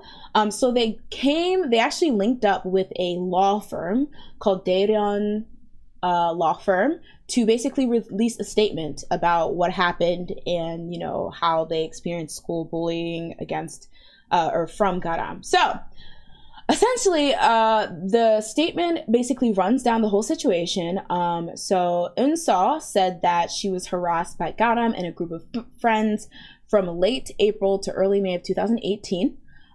There was basically a committee that was held as a result of this, you know, violence that essentially ended up in Garam receiving punishment and the victim getting psychological treatment.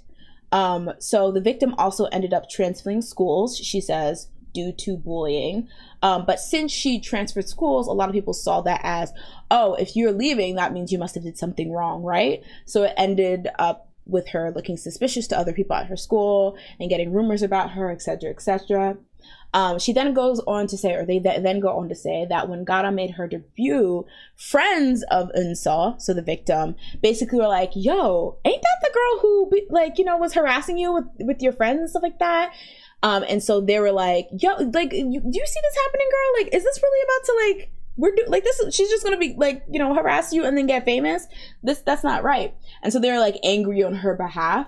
And also simultaneously, people started randomly like posting things about Garam being a bully in school online. So what ended up happening is that apparently somebody made a comment which led people online to believe the person that was posting about Garam's school bullying violence was this incel girl. So she had been like, from her perspective, she had been harassed, you know, she had been bullied by Garam, but she wasn't the one speaking on it. Like, she was just like letting it cook. Yeah, it was annoying, I guess, to see somebody, you know, famous that bullied you on TV, but she was not posting it. Other people were. But something that somebody commented, I guess, on one of the posts ended up making people think it was her. So because of that, when people found out who she was, she started getting harassed. An image of her was shared online, and it's basically she got a lot of like panic attacks and anxiety from it. And so while this was all happening, HYBE releases a statement that the accusations made against Garam were slander, basically the statement we talked about previously, and that the real victim was Garam. And this basically made people hate Unsub more. So now they're like, oh, first we just thought you were spreading stuff, but now we have clarification from HYBE that you were lying and Garam's the victim. So she started to get even more hate. So she was talking about how she was scared, and she was like, I think this will only end when I die. And she didn't even want to go to school because she was so scared. And so it ended up with her parents contacting this law firm. And so essentially they filed a criminal complaint for the people accusing her of being the one who was exposing Garam. And they also put together like some documents and sent it over to HYBE. And basically these documents detailed Garam's violence against Unsal. It also had a petition sharing Unsal's feelings, and it also contained the results of that school violence committee that met to issue Garam that punishment for bullying and doing acts of violence against Unsal.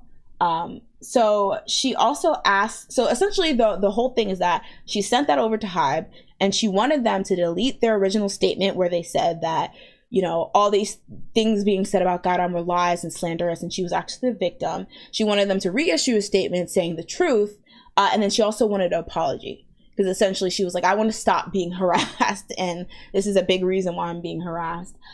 So according to her side, HYBE did not reply to this, you know, mail that they sent them with all these documents, and instead they like just let Garam continue with her activities like nothing happened. So essentially, because of these second wave of attacks that happened when HYBE released the statement saying that that Garam didn't do anything, and that she was actually a victim, Unsal basically became suicidal, and she actually did try to take her own life. And her parents ended up taking her out of school, and she started treatment with a psychiatrist.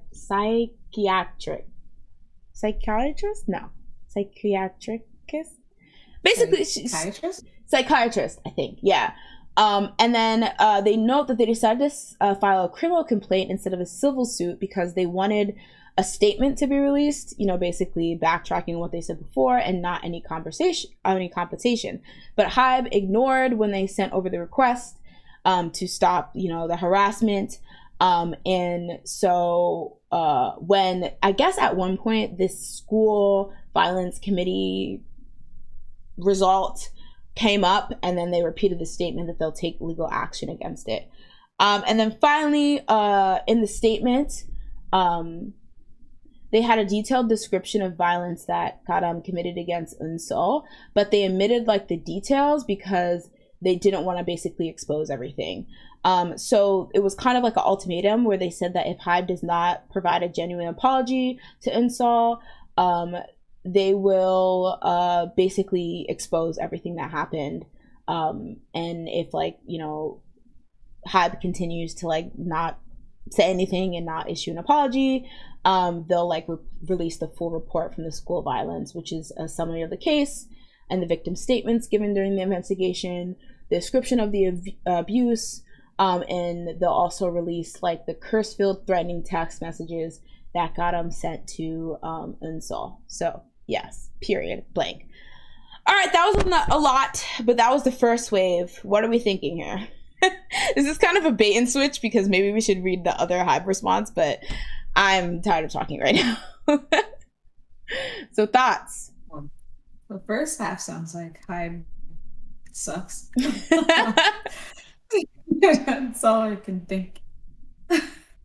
Yeah, I was like, if this is like, alleged, the HYBE girls aren't gonna sue me, okay?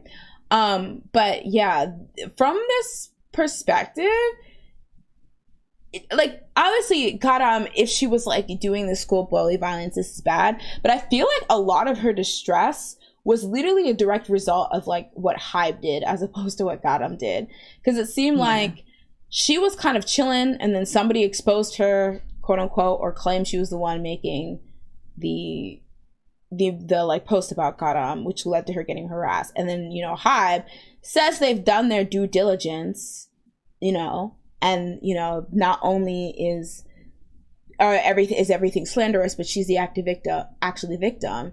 And then that enters that second wave of hate. And even in this statement, she's like, I'm not saying that Garam needs to get kicked out of the universe. Like, I'm just saying I want an apology and I want you to say, like, make a statement that will result in people not harassing me. Yeah. Which is, yeah, it's kind of weird. But it is, yeah. I'm going to get into the HYBE thing. I might as well just get into it now because I don't want to give you a half story. But essentially, when this is released, HYBE responds. And so in the response, they basically call out the law firm for pushing their statement out to the media, despite it involving minors. They also say that this law firm is basically being one-sided, and a lot of the facts that were revealed were done in a way to make their side look good. So they're working on putting, Garam's side and HYBE's side together. And they're saying that journalists shouldn't report on one-sided stories. They also explained that this started with the spread of lies, or the spread of false info that they felt were malicious. So that's why they took legal action. And they added, again, most of what happened when she was a minor during her first year of middle school, which I think they're insinuating that's why they felt like it was kind of inappropriate to like speak out on this too much. And they also said, once again, that the details in the 2018 case, which was that school committee, review that they had about the whole incident with Garam allegedly bullying this girl, is being communicated through one point of view. So they'll clarify and release their position as soon as they review the claims that were in the thing that was pushed by the law firm. But in the meantime, Source Music ended up canceling Sserafim's Music Bank appearance and their video fan sign event. All right, so this is the meat and juicy. My mouth is so dry. HYBE's response today, earlier today, the 20th. They released basically a full response and talked about essentially everything in the original law firm's statement, and they went over it in more detail. So this is when it gets pretty interesting, because this is one of the first times where like somebody has released a statement following an intense bully claim, and the things they were saying were actually like, that actually seems like reasonable. Again, I still think how HYBE went about this was kind of horrible, but like, yeah, let's get into it. So they start by giving a full summary of what basically happened between Garam and Insol, and what actually happened, and more details about what led to Garam getting that, school committee ruling thing and getting punished, and Insol moving away, etc., etc. So I feel like this is crazy to speak about because they're probably literally 12 here. But essentially, how they see it, this is HYBE's side. Garam and Insol were friends originally. They got into an argument once because Insol apparently was talking shit behind Garam's back, but they ended up resolving it. However, after, Insol threatens Garam with one of her male friends, and they put an end to their friendship. So this is when it gets pretty detailed. Essentially what happened is that one day Insol took a picture of a classmate who also happened to be a good friend of Garam's, who was changing at school and only wearing underwear at the time. Without the permission from this person, they posted it publicly on a social media account under another friend's name, who is also stated in the school violence committee result. What happens is Garam and her friends got angry about this incident, so they confronted Unsa, but they're claiming that there was no physical violence in this confrontation. Apparently, Unsa admitted her wrongdoings, but she wasn't punished for her actions. So they're saying what happened is that Unsa flipped the script, and rather than getting punished for posting this girl, you know, who did not want to be posted in her underwear online, she pointed out the classmates who confronted her as perpetrators. So they essentially were like, these girls were trying to bully me. Although in Garam's opinion, they were just trying to stick up for their friend that she was, you know, she did dirty by posting that picture online of her. And so she called on the school violence committee, and they had the, you know, committee, and they were like, you know, running through all the facts and things like that. But for whatever reason, before the committee wrapped up, so before they even finished like serving the sentences and stuff like that, this girl transfers schools. So she just up and leaves before they even come to a conclusion. So as a result, because she didn't go to that school no more, all they really could do is punish Garam and the friend. So those two got punished by the school violence committee, as they were originally pointed out as the perpetrators in the case. And so they also say that after a month, after transferring out of her school, Unsa moves back to a school that's close by Garam's school. So she was only gone for a while and then she moved back. So in their statement, HYBE mentions that they have students that can testify on the behalf of their version that, you know, Unsa was basically trying to flip the script, and she was the one who did the dirty thing, but tried to make herself seem like a victim. And they have people who can testify to that. They say that, you know, and this is kind of on that statement where they were talking about how Garam was actually a victim. They say that because of the results that happened with the committee, because she did end up getting punished, she kind of got a tarnished reputation in school. So a lot of people started spreading rumors about her because they're like, oh my God, this girl, you know, bullied this Insult girl, made her move. This girl's a piece of crap. And so people were spreading rumors about her, harassing her. But eventually she took it up with like teachers, and through mediation, she got those people who were spreading rumors about her to apologize. They also used their statement to debunk a handful of rumors, like Garam being forced to transfer schools because of bullying. They said that wasn't true. They also addressed a rumor that she hurt somebody by hitting them with a flower pot or a brick. They said that wasn't true. They addressed the smoking and drinking underage rumors. They said it wasn't true. There was a rumor that she shit talked, I think, V from BTS and also Sakura and her group. They also said, they didn't say that exact, like they didn't name the exact people. There was like a male idol and like her members or whatever. They said that wasn't true. Basically said all like the really vicious comments and rumors going around about her weren't true. Again, they mentioned that they're taking legal action if more people spread these rumors. And they also mentioned that one of the reasons why it took so long for them to kind of be able to talk about this, because again, it involved many minors. So they tried to resolve the issue without revealing, too many details to the public.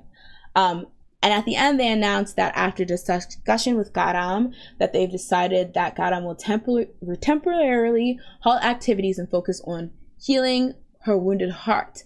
Sserafim will temporarily promote as 5 under until KIM GARAM returns after recovery.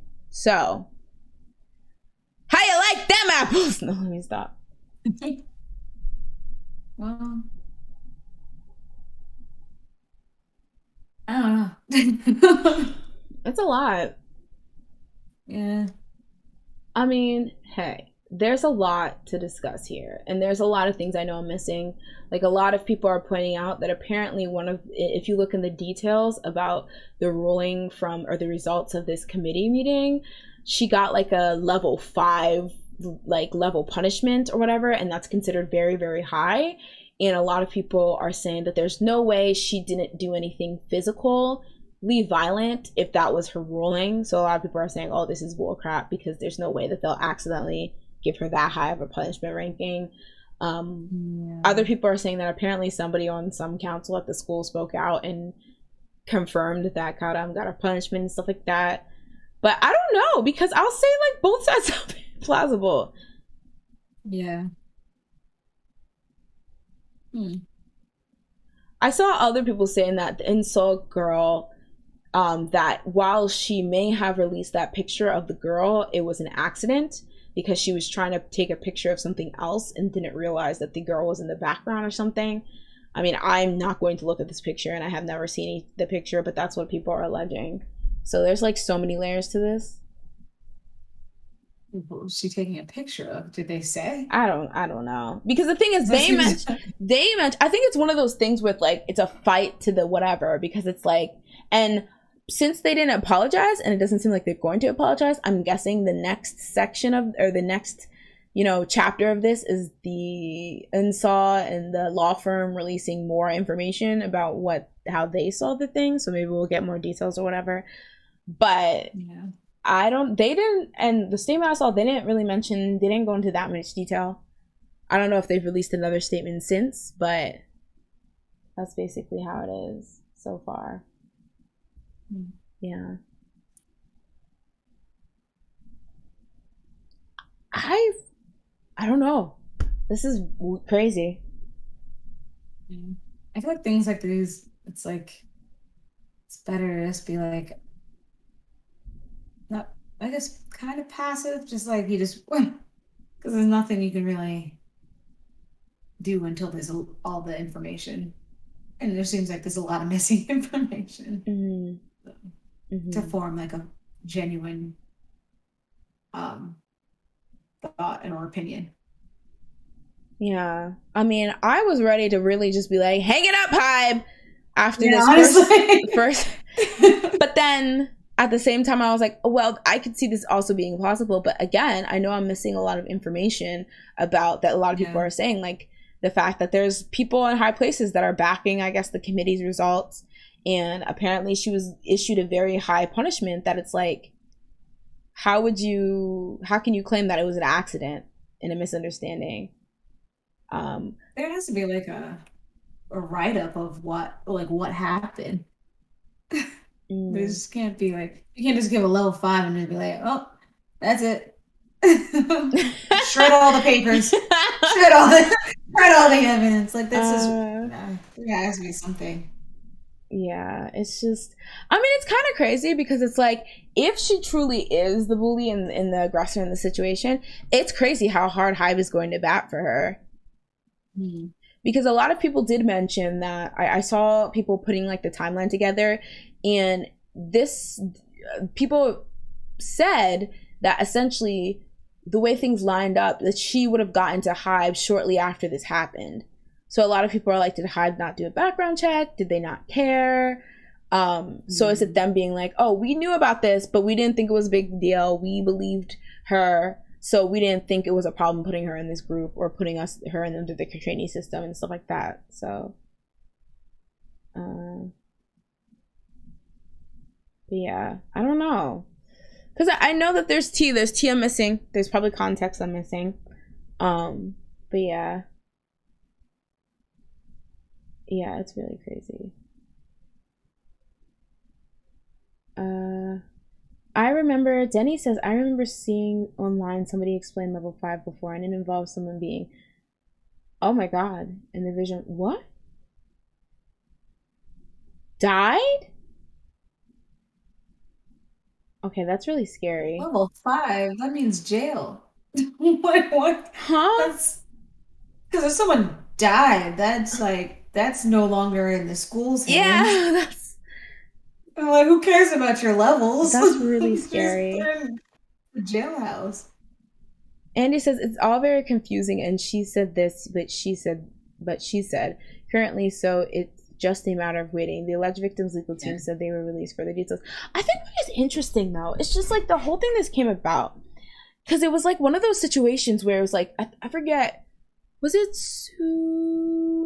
Sujin who had happened? I remember there was a bullying scandal last year where it was essentially the person who was or maybe it was Hyunju from April, where it was like she wasn't even the first one to like make a fuss about it. Like even in the statement, the girl was like, "Yeah, I was just chilling. My friends were like, you should be angry," and then somebody decided to throw my name into the ring in terms of one of the victims and who might be writing these posts.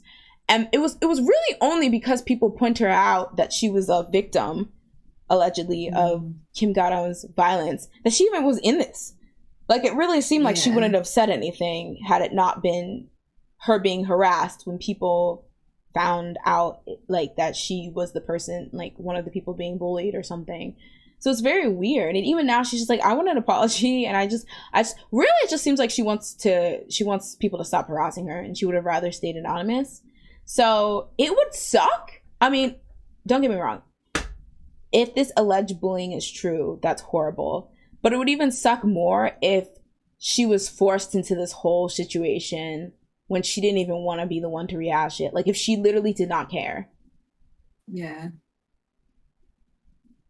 Like, that would be crazy. Like, basically, she was forced to step forward, and through that, she was harassed.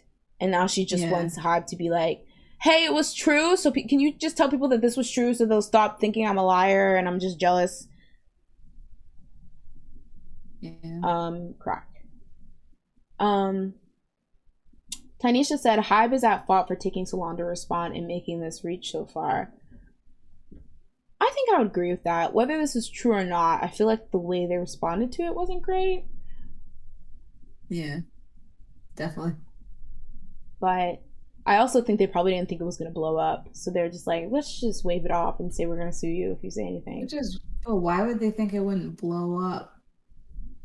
Maybe they didn't think the person all these bullying scandals in the last few years, and they're just like, this is just gonna go away. I no. Yeah, this is hard. This is hard. Yeah, I feel like people just, and I think it's not even that she wants Garam to apologize, because it's like, you owe me an apology. It's like, if you apologize, maybe your fans will stop harassing. Yeah. Like, I feel like that's the only reason the victim wants anything. It's just like, if I'm hoping that this will prove that, like, yes, I was harassed, so, your faith maybe isn't that great or whatever, but, like, I just want you to stop. Because it's not like she's like, I'm calling for Garam's head on a pole or whatever. Like, after the controversy, everyone's going crazy over her, so she is bringing in press no matter what. And to newer friends who aren't aware of anything, they're more likely to follow her and not look into the past. IDK presses press. I actually mentioned that last stream when I was talking about why Sserafim is not going to flop, like why they're going to go up. And I said the same thing. I was like, anytime somebody gets into a scandal, yes, you get a army full of haters, but you get an army full of very protective fans, because they feel like they need to protect you. They feel like they're fighting in the trenches for you, and that makes them super loyal. So, but is that true if you're just starting out? Like, they literally just debuted, and she's not one of the known members. Like, I could see this if it was Sakura or something. It's like, all right, people are gonna go to bat for her. But like, she's new. I don't know like who she is besides like the lines that she's saying and I'm fearless. So it's like, I don't know. I mean, these days, people get what is it called? Fan sites, like, before they even do, like, hours after debut. So it doesn't really take much these days. If you find somebody alluring, people will. And I think a lot of people, too, might take it as, oh, here goes people trying to demonize another girl group member for absolutely nothing. I'm going to stand by her just for that alone. Or maybe they're a Sserafim fan and they feel like people are just coming for Sserafim because they're jealous. So they're like, I'm going to stand by her, Anna says, I'm low-key invested in how this will be handled, especially with the courts being involved. Yeah. The fact that this girl lawyered up, I feel like this is serious business, Yeah. Like, it's not like they're just going tit for tat on Pan or Nate or whatever. Like, they're like, no, I have a lawyer. Like, yeah, it's kind of crazy. Denny says, at this point, is what she brings to the group really worth going through all this? Is she really needed in the group? And I think that was a big point of contention. A lot of people were confused as to why Big Hit seems to be standing by her. Feels like, I mean, I hate to say it, but I've definitely seen sentiments that even if this is true, this is such a hassle, they should just drop her anyway. I mean, even if Garam's in the right and this isn't true, they should just drop her because it's just too much negativity. What do you think? Do you think that it at this point it doesn't matter if what's right and what's wrong? They should just drop her? I think they should have taken her out and put her on hiatus like from the beginning. And just when like she's in the music video, she's not gonna promote until we get this figured out. And then if they can prove that she didn't do anything, then they bring her back. If they can't, then it's like we had to let her go. Yeah, I think definitely that isn't that what they kind of did with Sujin? They kind of like sat her out, and then all of a sudden it was just announced she wasn't in the group anymore. Yeah. The only thing I worry about that is that if you get used to having it without her, people are just gonna be like, you know what, regardless, like this is fine. Like I already saw, the Sserafim stands are savage. I already saw people being like, this is making OT5 edits with Garam cut out because they were just done. They were like, I'm done. And I was like, geez, these are the fans. Oh God. Even though, yeah, I know that's not every fan, but like, I was like, Jesus Christ. They photoshopped their ass out and was like, I see this vision of OT5. I was like, geez. People are, it's crazy. Scout says the ministry said degree 5 is a measure taken when it seems unlikely that measures such as community service will be enough to make the student perpetrator feel remorse for their actions on their own. That's very intense. So then what do? They just say that you have a level 5 and then that's it? Because that seems like a lesser punishment. Yeah, that's true. Although, doesn't that technically align with her story, though? Because if she truly felt like she was in the wrong, i.e. she was just doing what she did to insult, to defend her friends, I could see her not being remorseful. And if being, like, remorseful is part of how they determine what level of punishment you get, what if she just got that high because they were just like, wow, she's not even going to apologize? That's true. Tian says, as somebody who auditioned for companies and spoken to reps, the background check companies do varies. For the most part, they mainly search for you on social media and look for posts you're a part. But would something like this be findable? Because I feel like how is school records not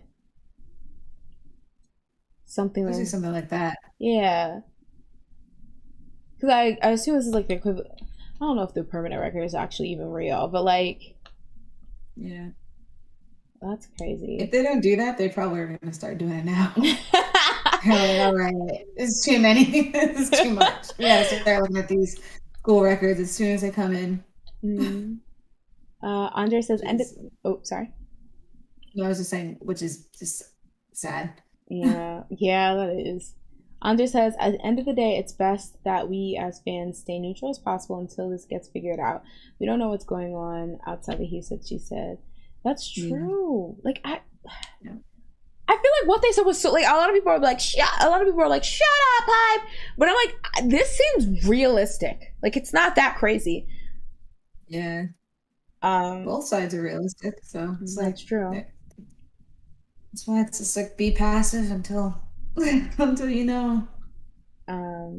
There are a total of 9 levels, right? Yeah, I read that too. I saw somebody said like the top one is expulsion, but apparently it's very hard to get expelled or something. I don't know. It's really, really hard. And how did the person that got 5 kill somebody? I really don't. Yeah, it's hard because like I really wish I could just find, or I had more time to look at this and find like, you know, my own references, because I feel like a lot of people will say things because they heard them for other things or are interpreting other things, stuff like that. So it's really, really hard to know, you know, what is what is first source information and what is like third source information that I read in one Hallyu, which they got from an Asian Junkie comment section, that they got from a tweet, you know, that this is, you know. But I did see somewhere that somebody said there was 9, but it was just like a comment section thing. They also look into your number of social media accounts and if you match what you post online. What? You match? Like your face looks the same?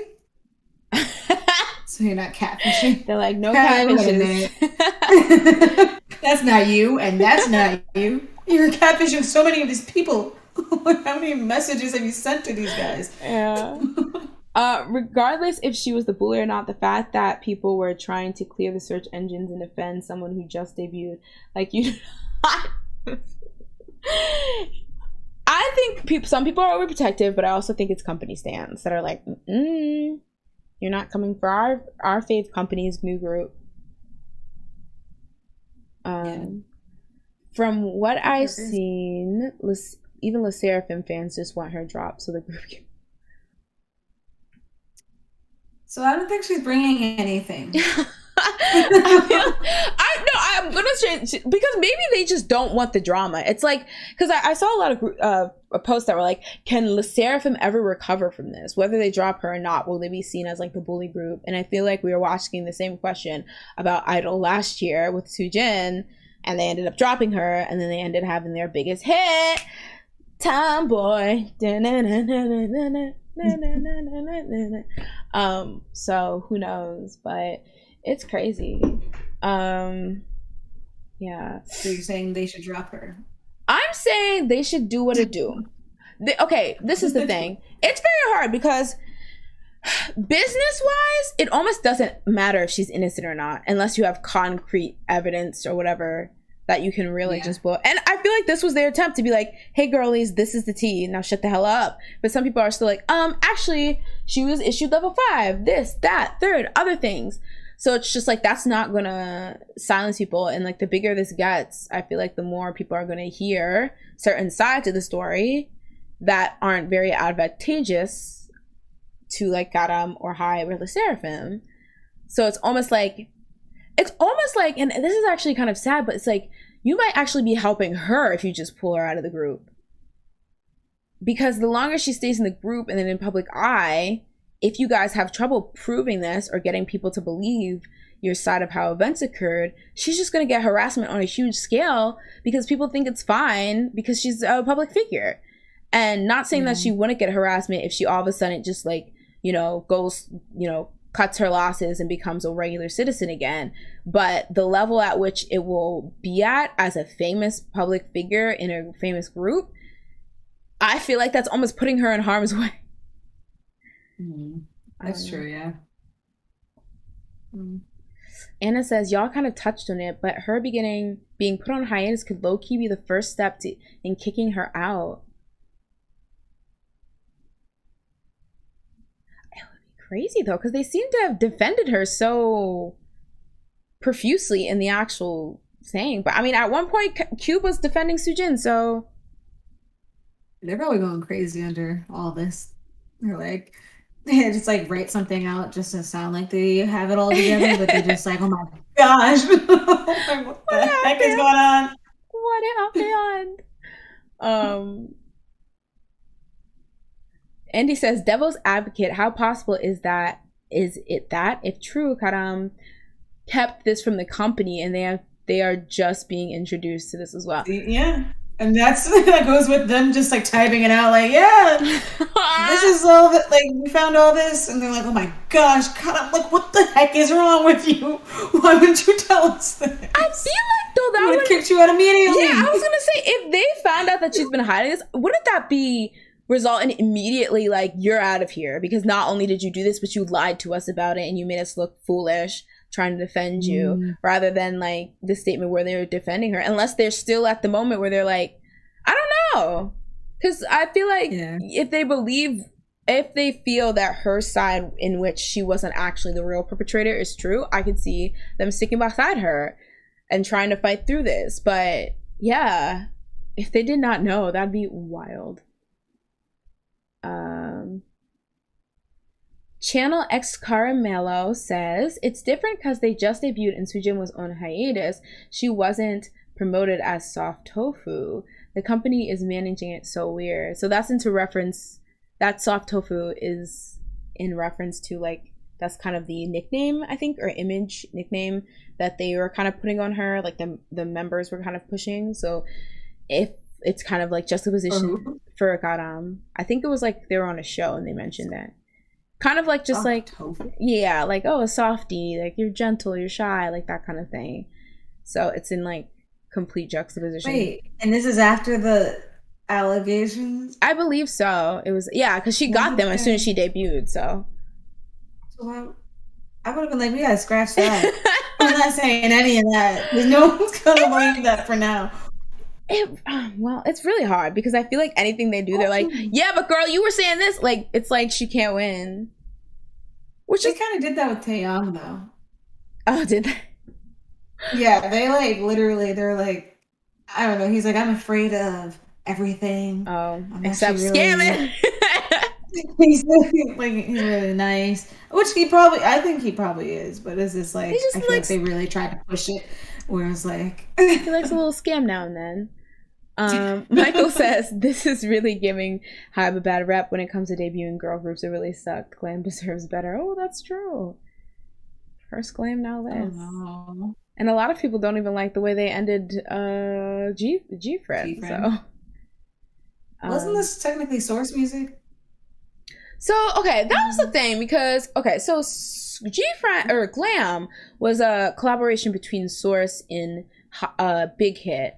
And from what I remember, and what I remember reading, Source Music was in charge of like actually managing the group, while Big Hit was just in charge of making the music.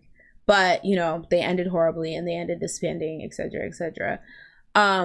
A lot of people took issue because HYBE themselves have said in articles that they consider Sserafim HYBE's first girl group, right? Like, although they're under, you know, Somu, they're like the first girl group that was formed under HYBE existing. But technically, HYBE isn't Big Hit. Big Hit is a separate label under HYBE. So if we're really being anal about it, I mean, I don't know. Because my understanding was that HYBE became Big Hit. But then people are saying HYBE, you really can't debut under HYBE because it's a amalgamation of everything that's under like a Big Hit's under HYBE. Like, it's that idea when people were like, oh, you're not actually a brother or sister group of BTS unless you debut under Big Hit, the record label. Yeah, so then they're technically HYBE. They're all HYBE. Like, TXT's HYBE. I feel like they did it a weird way. I feel like other companies don't do it that way. Like, SM didn't do it that way. That's true. But I think it's because, well, SM technically has other ventures under SM, but I think it's because HYBE is like not just the labels, it's like, you know, Weverse and all their other ventures and stuff like that. So it's just like the overarching parent company of everything that they have their hands in. Interesting. Yeah. So with that, it technically, if HYBE is not Big Hit, and Glam was a collaboration between Big Hit and Somu, technically HYBE is not what created Glam. So that's why they probably don't claim Glam as their first group, and they claimed Sserafim as their first group. Listen, y'all, I'm not a business girl. I know nothing about mergers. Okay. Source music. Let me know, y'all. That was what I understood. But I did see in articles that they were saying this is HYBE's first girl group. So I don't know if they're kind of it's them trying to sweep Glam. But technically there is a version of that makes sense, I guess.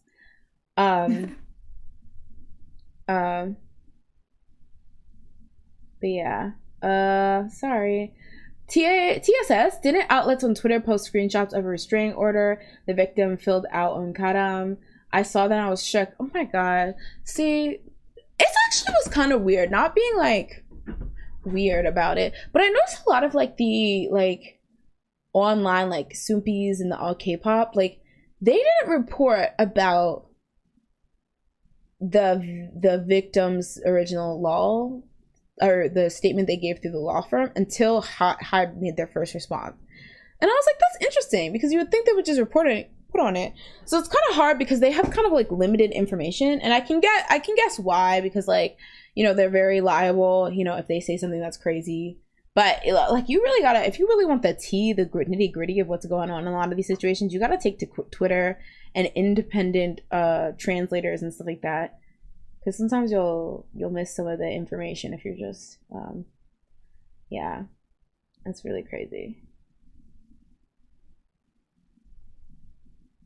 Oh, that's true. I mean, G-Friend technically debuted thanks to Big Hit. They gave Source all their female trainees after Graham disbanded. That's true. Yeah, but this is just a mess. I feel like, I don't know, the ball's in Big HYBE's court. This is a big scandal, and it's a new group too. Like, I can also see not wanting to give up on her and make a mistake if it ends up being a mistake. So I guess, but it's like, the more, if this ends up being true and people are like very unrelenting with how they feel about bullies and stuff, it is sacrificing possibly the image of their group and their company to keep her.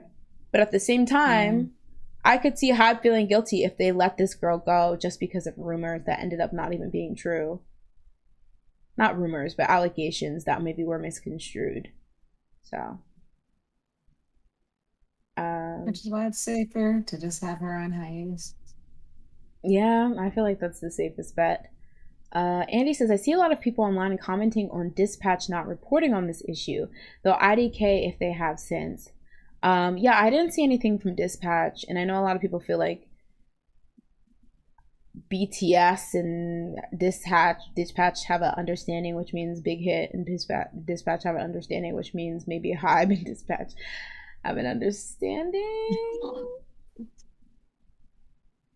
Question mark? Denny says, I feel like this situation, I'm really learning about the severity and serious about bullying in Korea. Yeah.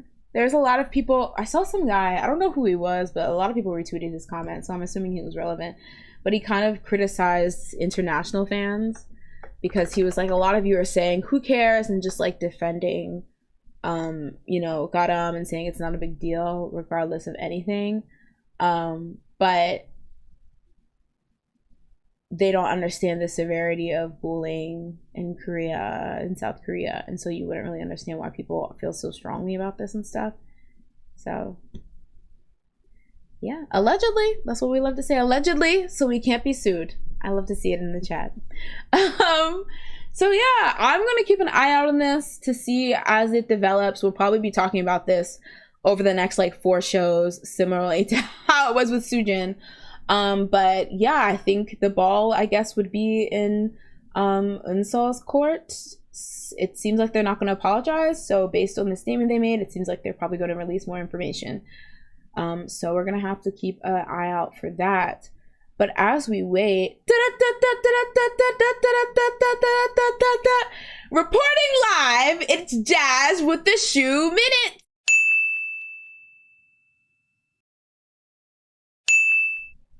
Jasmine.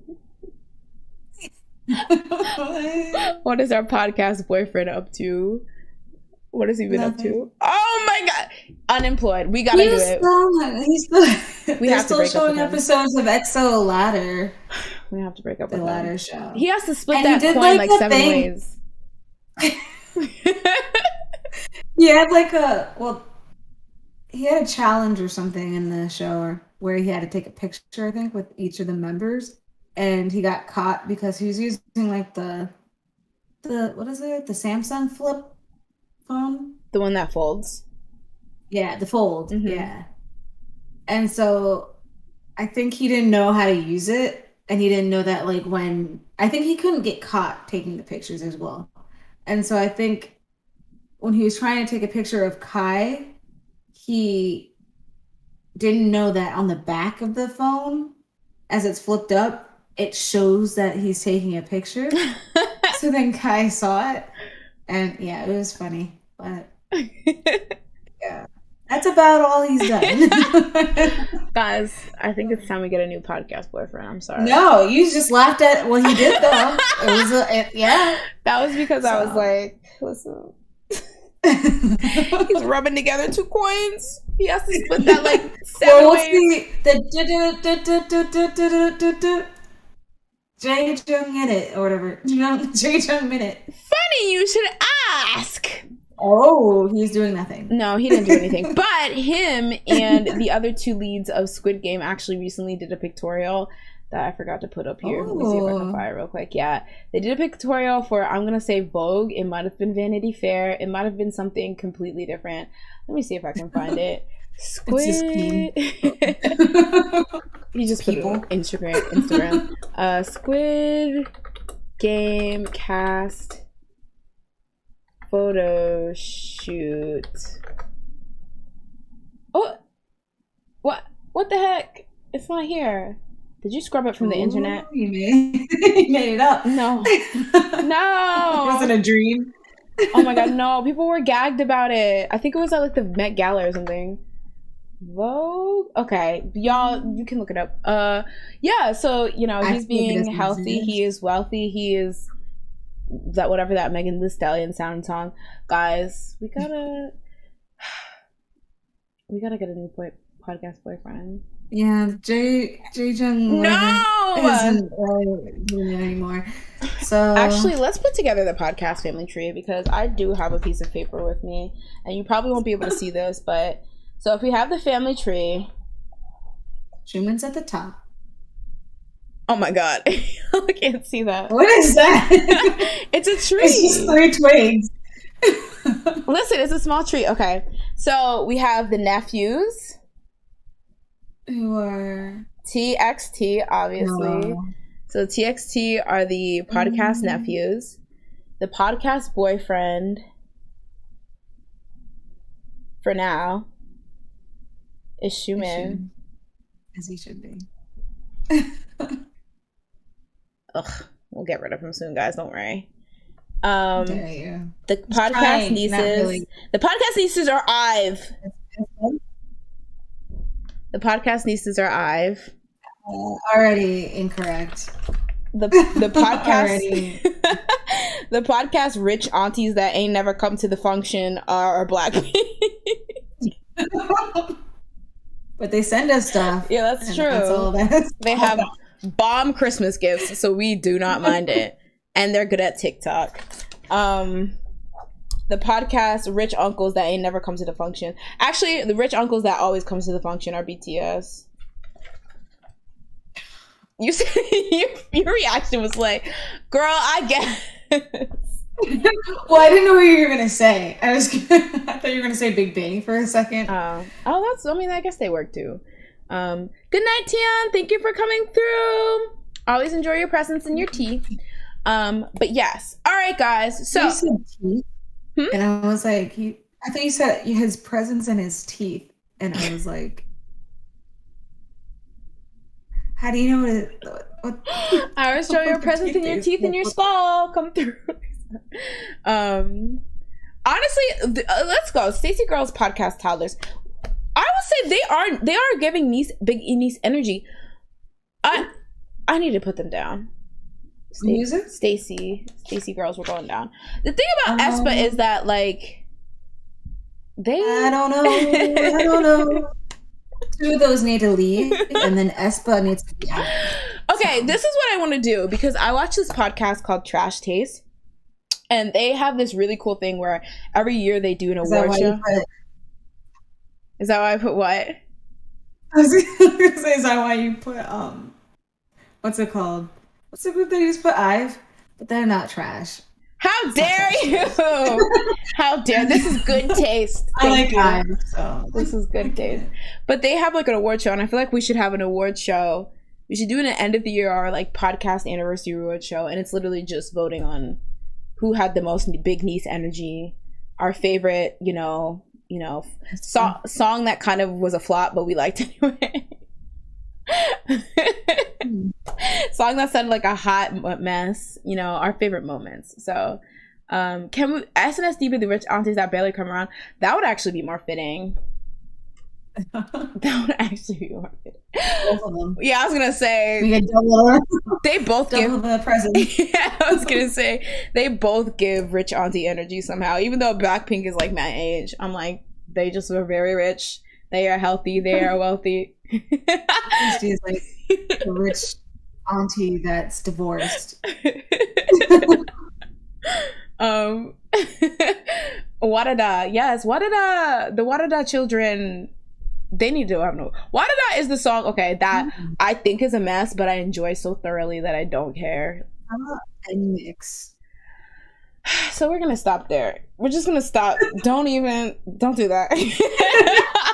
I'm not trying to get the mix sets, in my mentions, trying to fight me.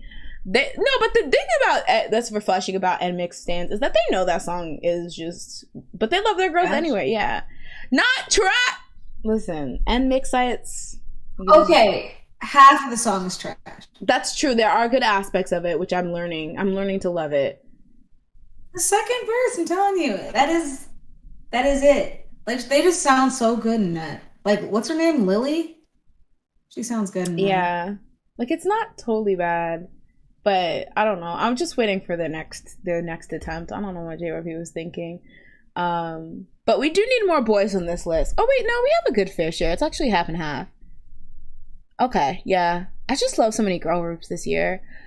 But yes, Schumann, we will be breaking up with him by the end of the summer. He's a summer fling. He's a summer fling. Summer. It lasted like 3 years. Exactly. It's gone too long. Can't get rid of him. The blenders will come. Please. Oh my God. Andy, you had me gagged. Andy says the blenders will come for you. I thought that was actually not the blenders. What group is that? NMIX. Oh,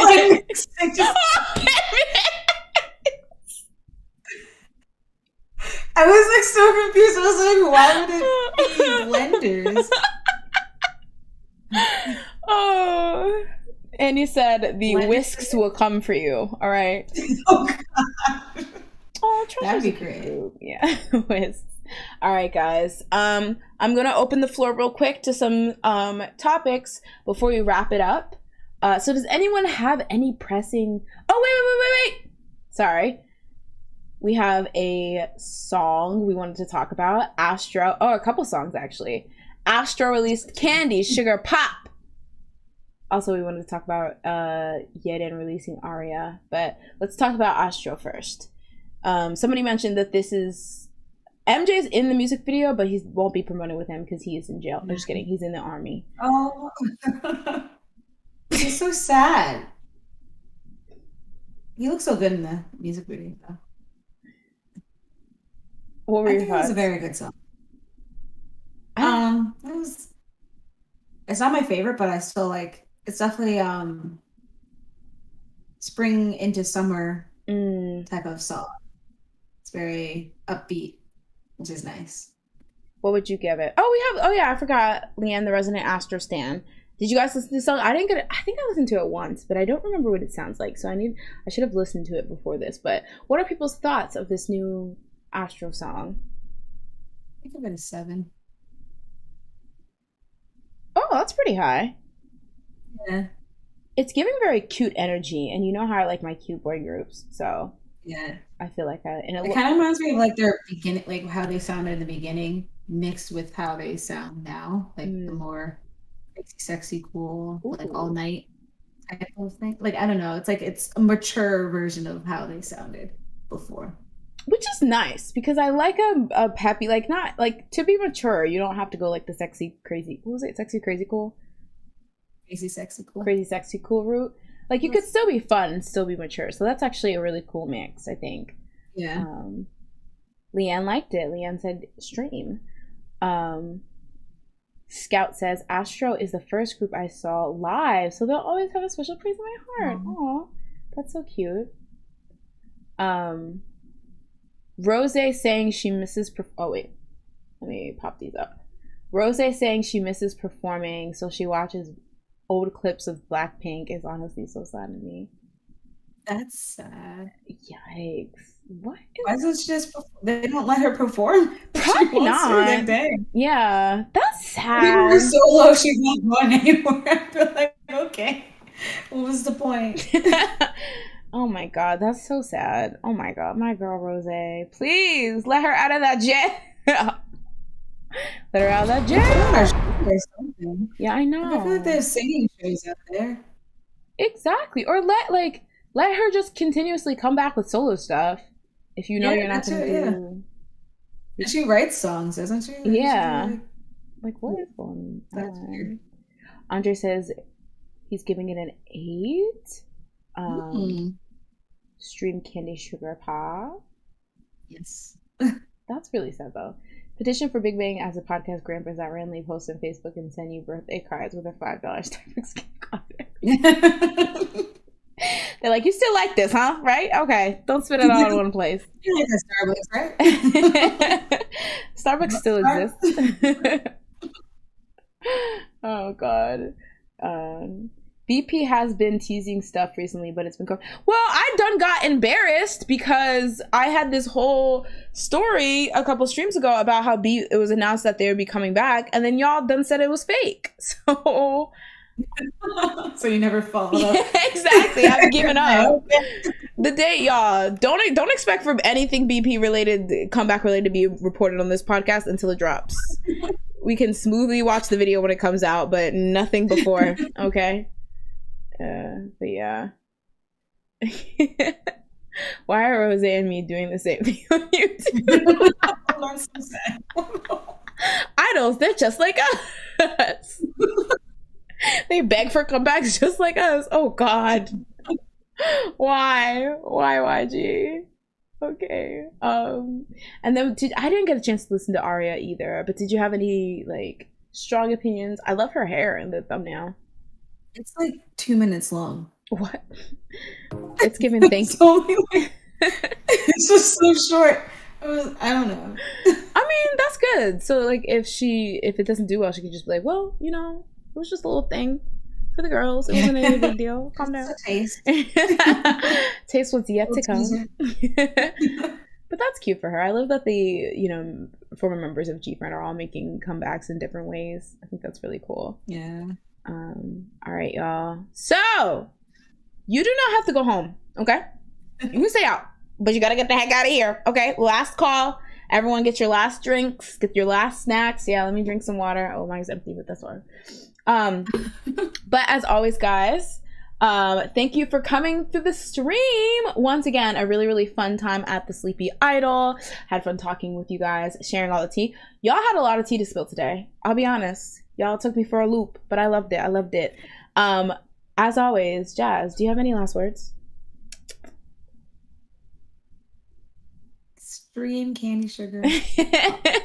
Stream Candy Sugar Pop, y'all. Jasmine has declared it, so now you have to do it or don't come back here. If you're still, up, you want to have a party, there's another bar on 59th in Crenshaw that you can go to. Fortunately, this one's closing up. I want to again thank everyone for coming through. It's always just so fun to do this. Like, I feel like it's just such a fun format because it's just like getting together with all your friends and talking gossip and spilling tea about what your favorite K-pop idol did. But before we go, once again, I'm going to ask everyone to give the video a like. If you did not already give the video a like, thank you. And once again, I wanted to point out that I opened a couple pages, if you could say that, I think, regarding, oops, I went the wrong way. Did you put in the what's it called? Not the summary. What's it called? The description. Yeah, there you go. No, I'm too lazy for that. I'll do that though afterwards. But yes, we have a highlights channel, a TikTok, a SoundCloud for those of you who just want to listen to audio only, with some exclusive old ass episodes that we recorded like 6 years ago if you want to hear us in our infancy. And then we also have a Twitter for updates and things like that. And if you have topics you want to send the show, you can send it there. So once again, guys, thank you so much. Thank you guys for such a great stream. You guys always say thank you for a great stream, but I sincerely want to thank you guys because, like I said, you guys are like a third co-host on this stream. It's always fun to, you know, hear y'all's takes on things, you know, that I think I know the tea on, but then y'all give the real tea. So it's always really, really fun. Jazz, would you do a live show, like a live show, in-person show? I'd be too nervous. I would too, low-key, but I would love to do a live show. I know exactly where. Actually, even if we can't do a live show, a show where we do it in person, because I have the perfect spot to film. Like, in person with each other. Oh, like in person? Yeah, like if we filmed it at a studio. Oh, I could do that. Yeah, that would be fun. Okay, guys. We have to warm Jazz up to it, but, you know, if not, this is cute too, right? But yeah, thank you guys so much. It would be so fun. That would be such a fun event, though. We couldn't make it 21 plus, though, because, you know, I know there's some babies in the chat, but, you know, but it'd be really, really fun. But yes, count on it. That's my goal. I want this to get so big that we can get, you know, sponsored for like a live event or just do little cool stuff for you guys, because I feel like I try my best with, like, you know, putting all the stuff, like doing the things, like the graphics and stuff, but I know that there's probably people that can do a lot better. So I feel like the more support we get, the more people will be interested in helping us and doing this and stuff, and it can really shine. So yeah, it would be fun. I would or wait, maybe KCON invite. Does KCON exist anymore? I was gonna say, KCON where? That KCON invite, we're waiting for you. We're waiting for you, KCON. I'm inviting anybody on the East Coast. We're all going to California and then leaving immediately. Oh, LOL. Scout says, just don't make us join your fan club to get tickets. Whoa. Bad news. Can you imagine? If you're watching this, you might want to check your bank account. Just automatically taken out. Just being here, we already, you know, hacked into the mainframe. So yes, you will be getting the charge from us. No, I would never do that. But that would be really cool. Like maybe partnering with a convention if you're comfortable with Jazz and doing something there. But yeah. Thank you guys so much for the support and for coming through. As always, this has, what is it? This has been the Sleepy Idol. This has been the Sleepy. Oh, wait. Oh, Sleepy. Oh, wait. Oh, no, wait, okay. Sleepy Idol. See you guys next time. I don't even know. I didn't even thought of it. I did the right thing. Okay. It was a Sleepy Idol. See you guys. Bye.